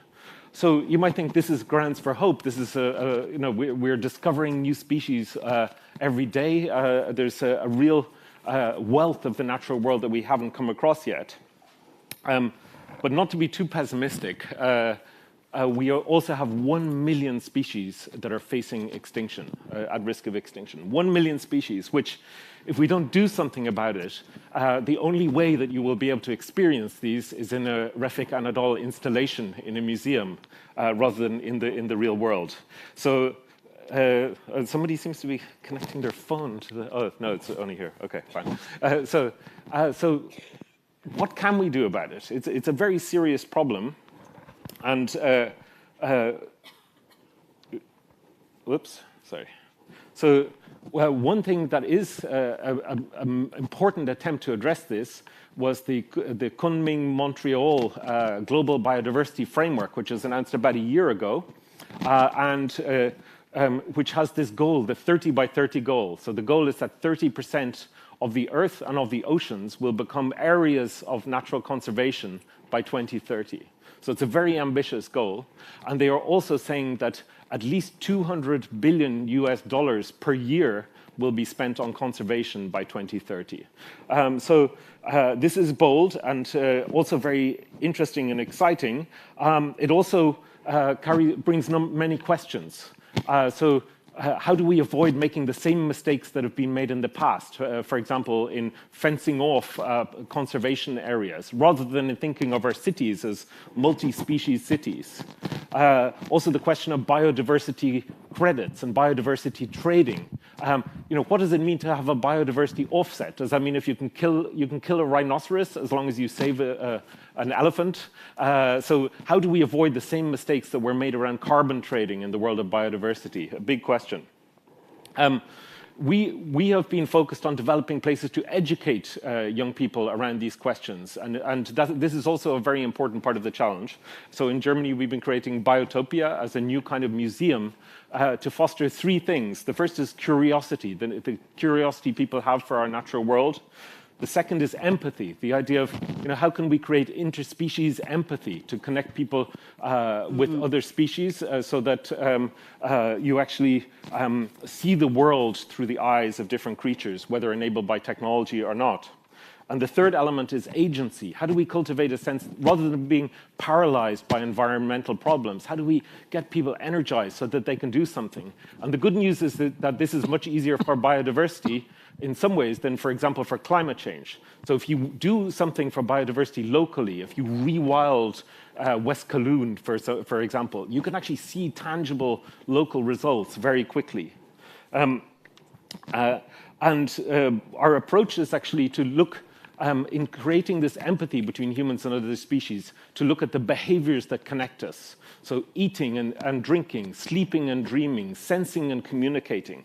How are we connected with other species? Why do male seahorses give birth rather than females, for example? So this is our pathway to understanding the connections. And we also are developing spaces like our biodesign studio. So how can we learn from nature in designing solutions to environmental challenges? How can we create leather from mycelium, from mushrooms? Or how can we create spider silk as a material and use algae for design? So many of the solutions are to be found in nature. We're working with artists like Daisy Ginsberg, who's an artist who created this wonderful work called the Pollinator Pathmaker, which is the idea of what would a garden look like if it was designed from the perspective of the insects and the pollinators who pollinate the garden. How would they design a garden? So using AI, she has actually created a way for you to work to create these gardens, which are then actually grown in reality. So there are gardens being grown in London, in Berlin, and other cities around the world. We have created a project which takes its inspiration from a sound artist called Bernie Krause, who created a wonderful work called The Great Animal Orchestra. And this is based on the idea that you have a very powerful connection with biodiversity through the ears. So if you listen, you can hear the sound of a healthy ecosystem. So during the pandemic, we couldn't have people come into the museum, so we had the idea, what if we get people to go out and make recordings with their smartphones of birdsong in the early mornings? There were no cars on the road, there were no airplanes in the sky, so we got people to go out, and we got thousands of people making recordings all around the world. And it was very interesting to have them sharing these recordings. It's a kind of unique sonic signature for your local ecosystem. And then we've got people who come back again and again, year after year, to make these recordings. And I'll just give you one example, as time is short. But when we saw this, you can see this kind of this blip to the west of South Africa. And we thought, oh, somebody has entered the wrong GPS recordings here, for sure. This can't be a real recording. But then we actually found out, yes, it is a real recording. And it's somebody on a tiny island in the South Atlantic called Gough Island. And he was recording a very special sound, which is the courtship ritual of the Tristan albatross. And I'll just give you a little snatch of that if we can hear the sound briefly. Thank you.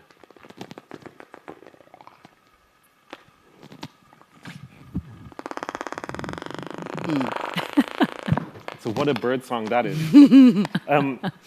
So that's just to give you a sense of an approach. So Suhanya mentioned the idea of biological intelligence, and this is an idea which is of great interest to us. We believe that biology is not something that's out there, but it is a wealth of intelligence. If we lose 1 million species, we lose 1 million evolutionary experiments that have been going on for millions of years. How can we learn from this? We saw earlier in a presentation some architecture by Gaudi. This is actually architecture created by termites, which was created by these termites in Australia, which is actually very surprisingly similar to Gaudi's Sagrada Familia in Barcelona, and with inbuilt air conditioning and climate control created by a species. There are two species in Australia that produce this kind of work. One is called a magnetic termite, and one is a cathedral termite. But the cathedral termite makes more classical cathedrals. This wasn't a magnetic termite. And they align along the north-south axis. So I think there's a rich world of biological intelligence out there. Why can't we work in cooperation with this? Why can't architectural studios have termite partners who work with them on designing buildings? And we are working with a space called Studio Animalated Design in Berlin who are doing just this. So that's my provocation to end. We need to create a web which is connected into the most important web of all, the web of life. Thank you. Thank you. Thank you, Professor. It's a beautiful segue in actually to what Maria Wills-Londono is going to speak about, but it is also something for us to consider when we're thinking about what artificial intelligence gives us, the tools, the possibilities, and where biological intelligence can be harnessed or protected, and whether the museum is in fact one of those spaces. But we'll come back to that. Maria. Okay, well, thank you very much. It's so little time that I have some notes. First of all, I'm very grateful for being here, and thank West Kowloon District and Suhanya for having me come from so far away. I feel very privileged to be a voice from the Global South. We don't have many in this panel, so I feel that it's a beautiful opportunity, and thank you very, very much to you, Suhanya, and insisting, even though that I'm not in the museum anymore, I'm part of the museum tribe. Yes. So Colombia is so far from here. It took me 30 hours and 2 flights, 17,000 kilometers to get here. And from a digital cultural perspective, we might even be in another era, at least from the philosophical place from which I will speak today. My heart is and always will be next to the Amazon. Telepathically, I know the stories I will tell you have been approved and blessed by the leaders and caretakers of the rainforest, as I have been working with them in the past 4 years. I believe amidst such a technological, sophisticated audience, it is a perfect opportunity to open new possibilities that build bridges between different kinds of knowledge. And as a curator and former museum director, what could be a possible input in this sense? After 4 years of working collaboratively with indigenous communities from Colombia to bring together the exhibition, oh my God, okay, yeah. So I'm showing the map of Colombia. It's a beautiful map that was made by an artist, Mónica Naranjo, to be brought here and part of the project. So the exhibition Sowing Doubt, Traces of Indigenous Representation, currently at the Museo de Arte del Banco de la República. I believe that despite my liminal knowledge on technology can shed some light on the importance of decentering the digital world. Economical powers have believed technology to be an answer to today's challenges, but as a curator from a developing country, I have been interested in understanding old technologies, like weaving and handcraft, and seeing their connection to the new. This research, for example, has taught me that the loom was the first coding technology in human history, and that the promise of the digital started with possibilities for contact between humans, which is what our indigenous communities want, being machines just a medium. These perspectives lying in art and creativity enable discussions towards the ontology behind technology and bring other possible definitions that are closer to the context like Colombia. This space will bring the rainforest and ancestral knowledge as the most conscious of technologies, in contrast to all the possibilities and promises of the digital. First Nations in Colombia believe in a profound connection that exists in symbolic and spiritual networks between nature and humans. Colombia, the map you can see here, I dare say is one of the most diverse countries in the world. It marks the end of the Andes mountain range, which splits into 3 ranges that create unique ecosystems as the Páramo, the high peak meadows, which produces water as no other ecosystem, the plains, the desert to the north, the Caribbean Sea, the Pacific on its shores. But most importantly, it includes the Amazon, where Colombia encompasses approximately 6.8, with Brazil being next, and Venezuela and Guyana. And the richness of these ecosystems is infinite, with more than 1,854 birds that represent 20% of the world's, and 4,000, for example, 4,270 orchids, just to mention a couple of data on biodiversity. Yet paradoxically, despite this abundance and richness, it has been a country isolated by civil war. And there was a peace treaty, but this violence, due to lack of education and opportunity, persists. A call from the active voices of the indigenous leaders of the Amazon is to think about sustainable possibilities of humans in nature. Beyond Colombia, we should be thinking about transnational and collective intercultural policies to protect the Amazon. Sowing Doubt, Traces of Indigenous Representation was a revision of the permanent collection of the Central Bank, which has more than 6,000 works, but had only 2 contemporary works by indigenous artists, where after the research we have more than 40, and 40 works that were not only acquired, but in which we worked with all the communities. Beyond Tech and Now coming into the exhibition, aimed at being a compilation of good practices agreed upon and discussed with indigenous leaders and creators. For them, art is pointless if it does not contribute to el buen vivir, or a definition of good living, a definition of existence shared by many that suggests community thinking, solidarity, reciprocity, and aesthetic and ethical symbolic relationality. Museums as platform where the definition of technology is decentralized to embrace contemporary indigenous thought, which in turn is rooted in ancestry. Our time is a fiction created by progress, a Western construction.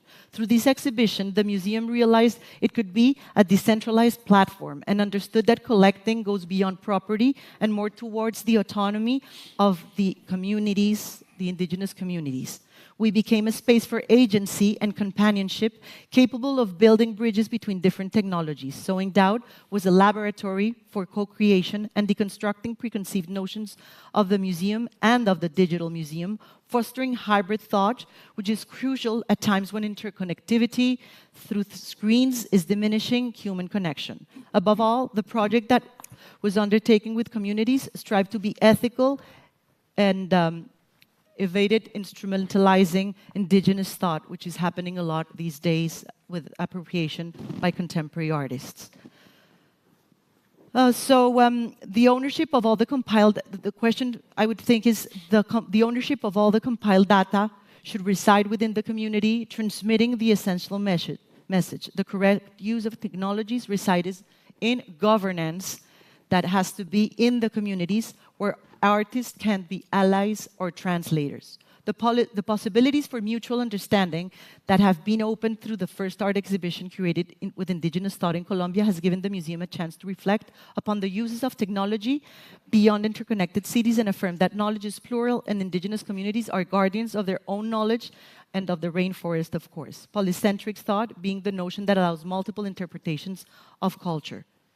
Sacred places from ancestral knowledge are a network of places, similar to what we might understand as a network of internet server nodes, a rhizomic of dynamic knowledge based on origin stories, geological healing, systemic ecology, intrinsically linked to culture and medicine. This is the map. Also, I believe that it's important to understand that for us, technology is a problem. Where we see the yellow is where most of our indigenous resguardos or communities are. And then the bridge, the technological and digital bench is all the light blue colors is where there's no internet. So basically there's internet where the dark blue is. So we do have to think on technology in a different way. Also trying to get internet into the Amazon implies deforestation because it implies cables and a lot of infrastructure that would go against the protection of the Amazon. I would like to propose the Maloca as the house of the world. This is the sacred space, the fractal dimension of interconnections between home, body, ecosystems, and the cosmos as a whole entity. From this place, there's no separation between nature and culture. Indigenous cultures of the Amazon use the Maloca as a heart disk, a computer where thought is accumulated and transmitted in ceremonies through contact and experience. Ancestrality confirms a future for the analog. The sacred house is a map of the territory and an analogy of the body. The sacred geometries in its architecture hide answers that only the trained mind of the forest and of the sabios, of the knowledgeable of the forest can perceive. Screens are disconnecting us from true dialogue.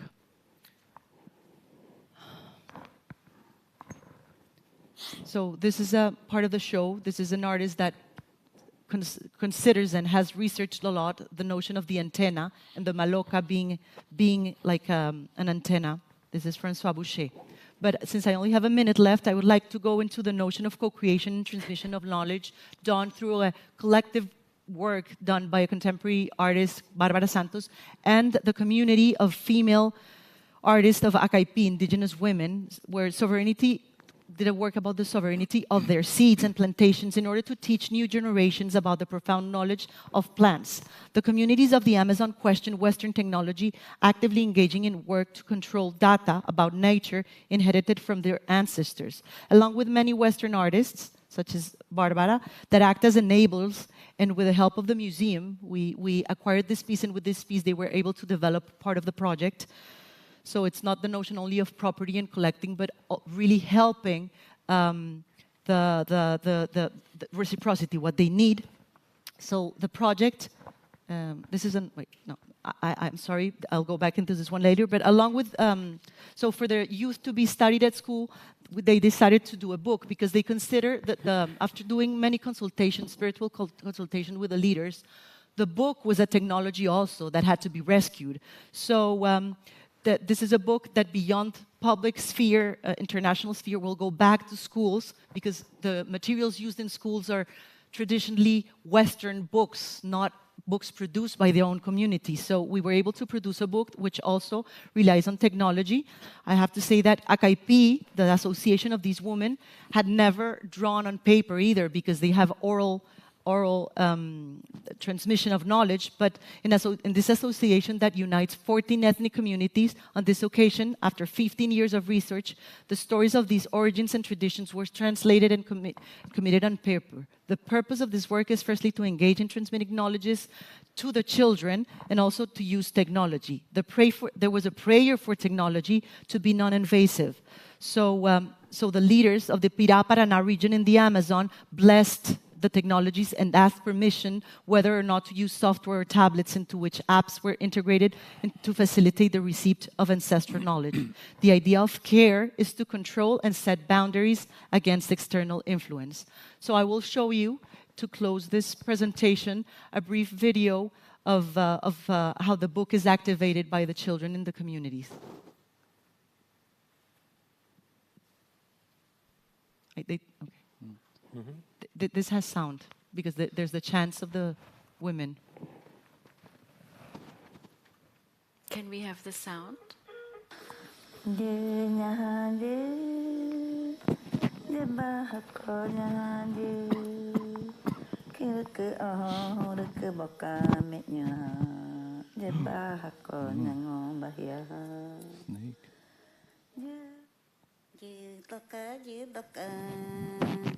Atita kana he mani yema pamuri hitare mani kahi vai pino punamya ote du kane kindu kuamene.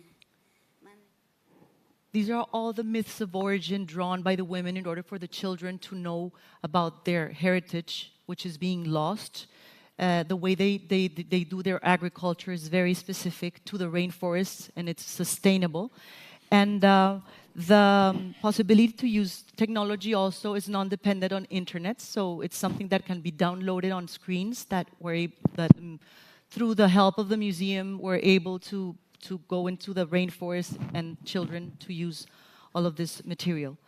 The previous piece, I know my time is finished, but... No, let's have a look at it, because it's actually very... Yeah. I think that it's interesting to talk a bit about this piece, because it also has to do with a notion that is very actual, which has to do with heritage, with restitution. So this is a piece about restitution through NFTs.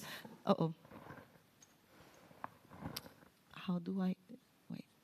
Can we press play for this slide, please? Yeah, there we go. Yeah, there we go. So restitution through NFTs is a notion that was created by Juan Carlos Coelho, an artist that says that NFTs offer the possibility of tracing and artificial intelligence, of tracing pre-Columbian objects abroad and creating a symbolic restitution. So when the objects cannot come back to museums, the possibilities of artificial intelligence are great in the sense that artistic pieces can be in the museums without being physically there.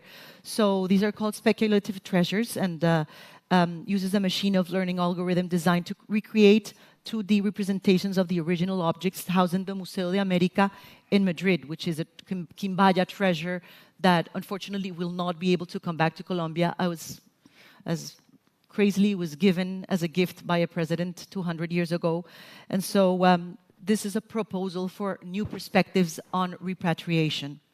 And with this, I would just like to close saying that technologies stand at the crossroads of time. Art is undoubtedly a tool that can subvert digitalization and elevate it to its highest ethical and cultural potential. Communities may not possess the latest devices, but through dialogue, consultation, and trust, they can transform the ontologies of technology and contribute meaningfully to its future development. Thank you very much. Thank you. Thank you, Maria. We will return to what you said and maybe some links with what Yatsui also said. But I'd like to invite Mayon Song to speak about his practice. We opened the first panel with the work of an artist, and we felt, in the institution, the creative makers are essential to hear their voices. So we wanted to close with the voice of an architect, an equally creative voice, and his project that looks to architecture and nature. Yeah. Hello, everyone. I'm an architect. I think it's an old profession. It has to deal with the physical space, objects, locations. It involves technology, but I think today it's not extreme high technology anymore, because it used to be, when you can build the Eiffel Tower, you can handle the steel, the power, the industrial. But now building the tallest building is not interesting anymore. Longest building, meaningless. So I don't think architecture is something you can, challenge technology. It's not the goal. So there's an image up here. I call this Beijing 2050. That was a proposal we made 20 years ago. So this is not AI image. It's very silly rendering, very bad quality. But what you can see, the content here is the old Forbidden City in Beijing, and there's a beautiful lake landscape as a part of the old city. That means for those people 100 years ago, they really love the nature, and they use nature as to extend their emotion and spiritual emotions. What we did here was to planting a lot of trees here. We covered the Tiananmen Square by trees. Of course, it will be happening in the future, 2050, not now, but that was almost 20 years ago. And this wasn't limited by technology. So by the time we finished this image, for us, the work was done. It's architecture. It doesn't have to be finish a building. So it often tell about our emotions, our dreams, about our egos, our thoughts, ideas. So I think that's sometimes the goal for architecture. And part of the project, Beijing 2050, we made another proposal for planting all these interesting bubbles in the old town. You see, there's an old courtyard house, but we put the blue bubbles. Interesting thing was, around 10 years later, we built one. There's a guy saw the image. He said, "Oh, you don't have to wait so long. We can do it." And they built it as a toilet. So here is a toilet. When you put this something so abstract, new and old together, I start to understand. For the old people, for this courtyard, the central spirit is the nature. The sky, the land, always been there, right? And the human is in the middle, and they find they're in this nature, the limit, the sky and the land, and they can have so many emotions and imaginations within this world. So even we add something doesn't really look different, I think we can mirror the image. This metal thing reflect the surrounding, and then we build some new building. This is a lot of mountains, but there's a building. There's inside the stadiums, and then this is a photo. In the future, I'm not telling you which one is photo, which one is rendering, because it doesn't matter. As I said, it doesn't matter is it getting built or not. This can be a museum as well. You can, after you see something, you can go out and you can running around on the facade. And then we start to build a building like this. We try to build building as a second nature. So it's a blend into the surrounding, although you use a steel glass, and people can climb all these buildings. They can interact with the building and with other people. It's also cultural buildings. And this one is a museum in Los Angeles. It's called the Lucas Museum of Narrative Arts. It's for George Lucas collection. People call this sometimes. I was inspired by trees. I saw big trees canopy. I saw tree has many meanings, knowledge. And some people call this a cloud. Some people call just, I think you told me mushroom, or someone told me mushroom. So you see, that's the first instinct, the feelings, the emotions people get from the architecture. It's not the technology. Of course, this involves a lot of high technologies, how to fabricate, how to build it.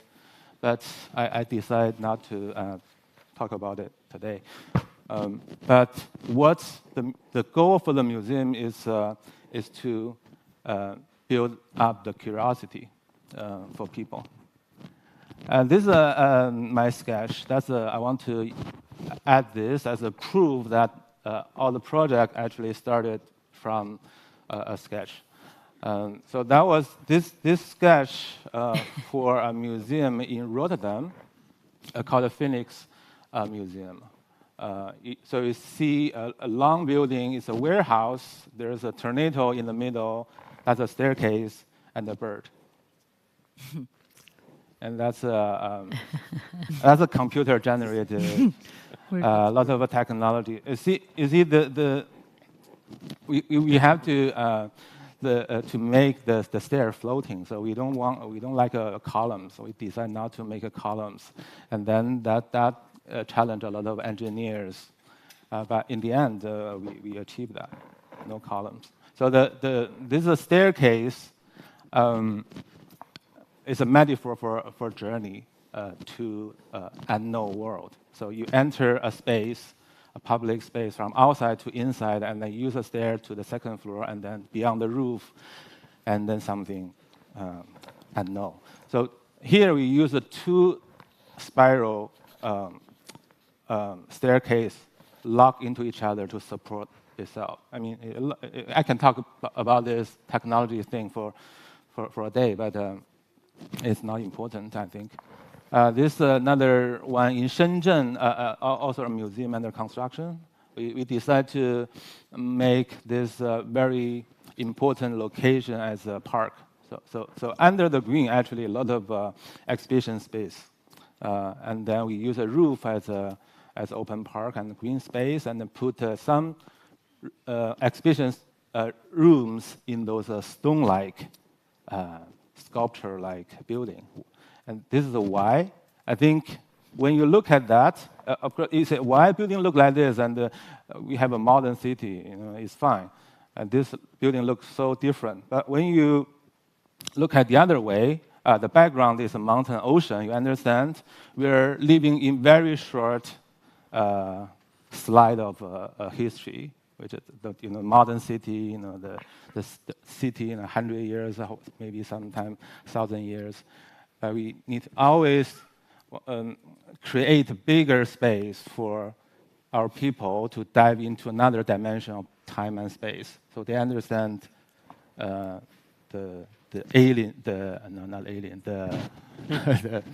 old time and the future. I think it's interesting to enlarge this. This is another crazy image. Of course, I can talk about this. Is our proposal for future city, self-sustained. This city can move to a different place. Of course, nobody wants to build it until one day there's a gaming company. They said they want to use it in the games. So they build it in their games, and then I said I have more building, couldn't build it, so I give you another one, and they put another building in the game. You see, there's a contextual thing. There's a desert and there's an industrial building. The industrial building we are so familiar with. That's our time, in past 100 years, and something I think future buildings should be more close to nature, sometimes become second nature experience. So this one looks like a volcano, mountains, and blend into the horizon. And when you put these two together, I think it's interesting. Yeah, it looks like this. I made this for Hyperloop. I think the company disappeared. But they also use it for the game. I mean, so our first project about 2050 we have a lot of time to wait. So this one we can also wait. So I think sometimes it's important you give a suggestion, you have a critical point for our current society. Even we have a lot of critical thinking about technology, and then we spend the time to understand those issues. Not necessarily to dive in completely.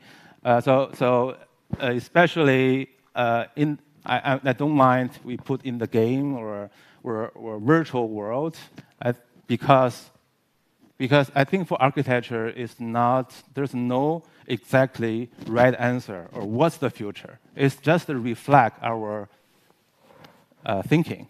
It's whatever we think, we do it, and then you show it. So it could show in different virtual world, reality world. In virtual world, it will affect what we think as well, because people use it, people will dive into it. So in virtual world, it's also showing our imaginations or thinkings. At the end, I show one art project. It's a space inside the tunnel. We use water and reflection material to create a space to blur the boundary in between the human and nature. It's different from real nature, and you cannot compare which one is more beautiful. I mean, nature is beautiful, but what we create is a beautiful mind about the nature. It's opposite from the modern time, which is we so much lacking the ability to have this emotional connection to the nature in order to extend our emotions and thinking and the spirit. So I think that's my view. Thank you. Thank you. Thank you. Can I ask Mayon Song, do the lessons of nature still apply in the lived in the metaverse, as a creative space in the metaverse? I think it can. The spirit of it can happen anywhere. So even today we talk about the green architecture. Actually, we love green. So modern cities, modern architecture lacking of green. So people think of putting green trees in the building. I think it is help a little. But what about like oceans, sand, stone, flower, all these nature elements? When you see it, you could have so much poetic or spiritual content beyond nature. I think that's what we need. So I think this, in the virtual world, it could happen, but it's different from the nature. Yatsui, is that the Web3 revolution that we're hearing? Is there an aspect of that? So I think, one of the reasons why Web3, or generally when you talk about technology, has these big effects is because of the fact that the network effects are amplified because we're all connected. So when you talk about the architecture that was just described, that can be only really experienced when you go there. So you have the physical limitation. But when you go into a virtual world, even though you don't get the entire experience as maybe as intended, 100 million people can see it. Right? And so you have today, for instance, when you think about youth culture, the perhaps dominant form of youth culture today is gaming culture. 3.4 billion people in the world play games. And there are expressions in those games that are cultural norms that maybe for older people is alien. But in the same way that, you know, my parents probably would also find it strange that we worship superheroes with spandex, right? They would think that's weird too, right? And again, that's because those were the stories of their time. And today, those sort of superheroes in some ways have become expressions of art, which at the time were basically just simply maybe pop culture or maybe something considered more whimsical. And you know, the progress in terms of what we do in the metaverse, for instance, is that the difference is that you can now own a stake in this, right? So, and I think the ownership part is what gives you much deeper emotional connection. In the same way that, let's say, when you own your house, you invest in it. You do stuff to it. You don't think of something that's temporary. Whereas if you rent a house, you will naturally think of something that's, you know, you don't take as good care of a house that you're renting normally because you're not investing in it. You're not emotionally sort of attached to it.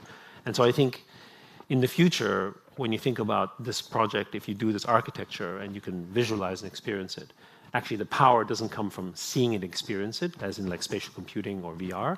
It comes from actually saying, I own a piece of it. I'm a member of it. I have a stake in it. That's actually the power of Web3. I mean, the other aspect that for me I maybe struggle with also is what about all the knowledge that we might lose? What Maria was speaking about. You know, there is so much knowledge that isn't, it's not about the 3.5 billion people who actually play games. It's about a small community in the Amazon and their extremely valuable knowledge systems. So it's just thinking about, are there, I mean, it was interesting to hear that there's an NFT project about reclaiming those histories through, you know, lost objects that sit in a Madrid museum as a way of bringing a degree of equity back. Mm-hmm. Yeah, I mean, maybe just to quickly touch on that, and just if you look at Rafiq's project, most recently, The Winds of Yawanawa, that is actually bringing attention to essentially a tribe, basically, in the Amazon, and raising millions of dollars for that project, which would not be possible in any other dimension, because you're now able to connect. And again, why were they able to do that? Is because people who own these NFTs feel essentially a sense of connection because they are a stakeholder. So they're a member of that network. And when we think of networks, by the way, I don't mean that they have to be big networks, like millions of people. Like we have, like everyone is a network in itself, right? Blockchain just simply allows a way in which you bring third parties into the network by validating their presence. So, you know, when you think of the fact that the Yawanawa tribe, they were basically unknown for the most part. And then by putting it out as an NFT, you brought it essentially to a world of people who could own these NFTs. But through owning these NFTs, they got to learn of the story, and they decided to become effectively investors in that network. And by doing so, they're not actually just owners of, let's call it, art. They felt that they were connected to the network. They were extended into it, right? And that's actually what we do in the traditional web as well. If I'm on Instagram, I'm trying to extend my network. But the problem is that how many people who have Instagram followers, whether it's 100 or 1,000 or 10,000, do you know who they are? You don't. When you're a Spotify musician, or musician on Spotify, you might have 1 million listeners, but you have no idea who they are. The only ones who know them is Spotify or Instagram or Facebook or TikTok. You just know the number. And they don't want to do that because they make value from that, right? And in NFTs, you know who they are. And that's actually the value, which is the whole premise of the 1,000 true fans. Mm-hmm. If you basically can just address your true fans, that's where your value is, and that's the power of Web3. Maria, do you think digital technologies could also be seen as a form of corruption or threat? Or no? Well, as I was mentioning, and I wasn't able to go into technologies that are already being done in the Amazon that I think could help reverse deforestation, for example. I think the idea, of course, could become corrupt, but I was very happy to find out that, for example, Rafiq is doing this project because I think art can take technology through ethical paths because dialogue is open with the communities. So, because there's many projects being done by different universities with artificial intelligence, tracing, for example, animals, But then the problem I see is, for example, the carbon certificates that are being used through all this technology become a currency, and the communities are not being benefited by that yet. So it goes beyond art, but I think through artistic projects such as the one that was mentioned before, or projects that the technology does, I think that as long as there's governance and agency within the communities, which actually try to, there's not trust yet. So I think that's what we have to build in order for the technologies to be useful, not only for development, but for like a common good.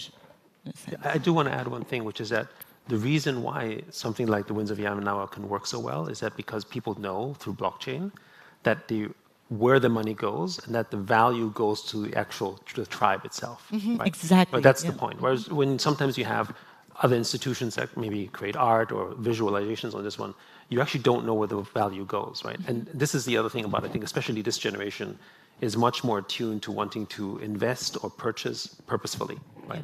Whether this is, ecological, environmental, or, charity, doesn't really matter. Yeah, Michael John, yes. On that point, it's interesting because the Dawn Chorus project that I mentioned, with collecting birdsong, but I didn't mention that actually we're working with the Cornell Lab of Ornithology and the Max Planck Institute for Biological Intelligence on actually using machine learning for the species identification, which makes it a biodiversity monitoring project. But the piece that we want to do, but we haven't been able to do yet, and maybe you can help us, or maybe Rafiq, is what we say. How do the performers get reimbursed for their performance? And the performers in this space are the non-human performers, the birds. How do the artists get royalties for their performance? How do you actually create a closed loop where you have a bird species and then you share the Dawn Chorus and maybe it gets integrated into music tracks potentially? How could you create a sort of loop where actually the bird actually gets a royalty for its production? I mean, the quick answer to this one, this could be the beginning of a DAO, a decentralized autonomous organization, which could essentially raise money for that, and you could fund it. The one beautiful thing about blockchain, this is one we didn't have a chance to discuss more, is when you program something on blockchain as a smart contract, it lives forever, right? And that's the one thing that, with software, when I turn off a database, that's it, it's gone, right? But on blockchain, it lives forever, which means the code that is there can live forever, which means you can have an organization which mimics kind of an organism that also never dies. So you're able to create, let's say, this foundation that through programming and through code, in blockchain we often say code is law, you can basically provide perpetual funding for those bird species without any changes to those rules, right? Because I think that's the other thing as well. When people get involved, sometimes they get like, oh, well, hold on, let's make some changes. Or you know what, maybe I should change like ASCAP in the music industry. First, they were a good cause, and then afterwards they got greedy because they had power, right? Again, when you encode it in blockchain, you can actually not make it possible because it's essentially set up like a constitution almost. So yeah. And it could funnel back to conservation projects. Correct, and then it could funnel back to conservation process. And I think the other thing about... Or to the communities. Exactly, and then when you when you're token holders, you can vote, right? And that's the democratic aspect. So you can then choose to say, if it's distributed amongst people in the conservation industry, they would say, oh, this project needs funding. We could vote for the funding to go on that project. And the more decentralized it is, the more democratic it becomes, and therefore the more, I guess, transparent. We could continue this conversation for much longer, but we have actually run out of time. And unlike Andras, I didn't have a question to ask everyone, except to say it's a very utopian thought that you have left us with, that we could consider that this could be a way to organize ourselves and support really very significant, important work in sustaining culture. So with that thought, I just first want to say thank you to all of you for agreeing to speak in this panel, to the panel earlier this morning, this afternoon as well, and to all of you for coming and supporting the Cultural Summit by being here and engaging. I hope it's been useful and thoughtful, provocative, And I look forward to further suggestions of how we can move forward. But welcome to the museum, welcome to Hong Kong, and thank you. Thank you. Thank you. And a big round of applause to all our panelists, and also thank you, Ms. Raphael, for moderating the session for us. Thank you once again to all panel members. You may now proceed to the backstage and get ready for the next session. Thank you very much.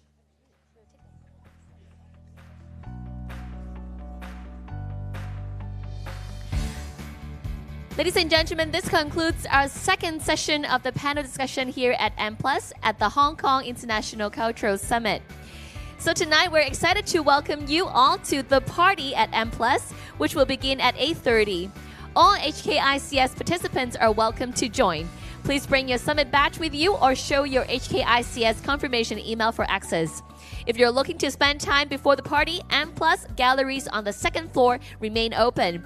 You're also welcome to visit the Art Park at Lao Bak Live House, where you may enjoy live music and dinner before the party begins.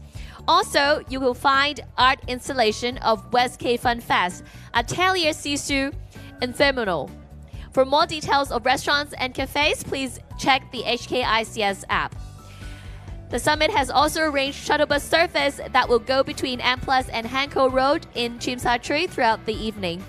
Now, before you go, if you have the SI headsets with you, please return it to our floor staff at the foyer. Our floor staff will also guide you to the exit of the museum through the basement B1 floor. If you wish to visit the galleries, please exit up the stairs to the second floor. Once again, thank you for joining us at the panel discussion sessions today. Please join us again at the Hong Kong Palace Museum at 9 a.m. tomorrow. We'll see you there. Goodbye.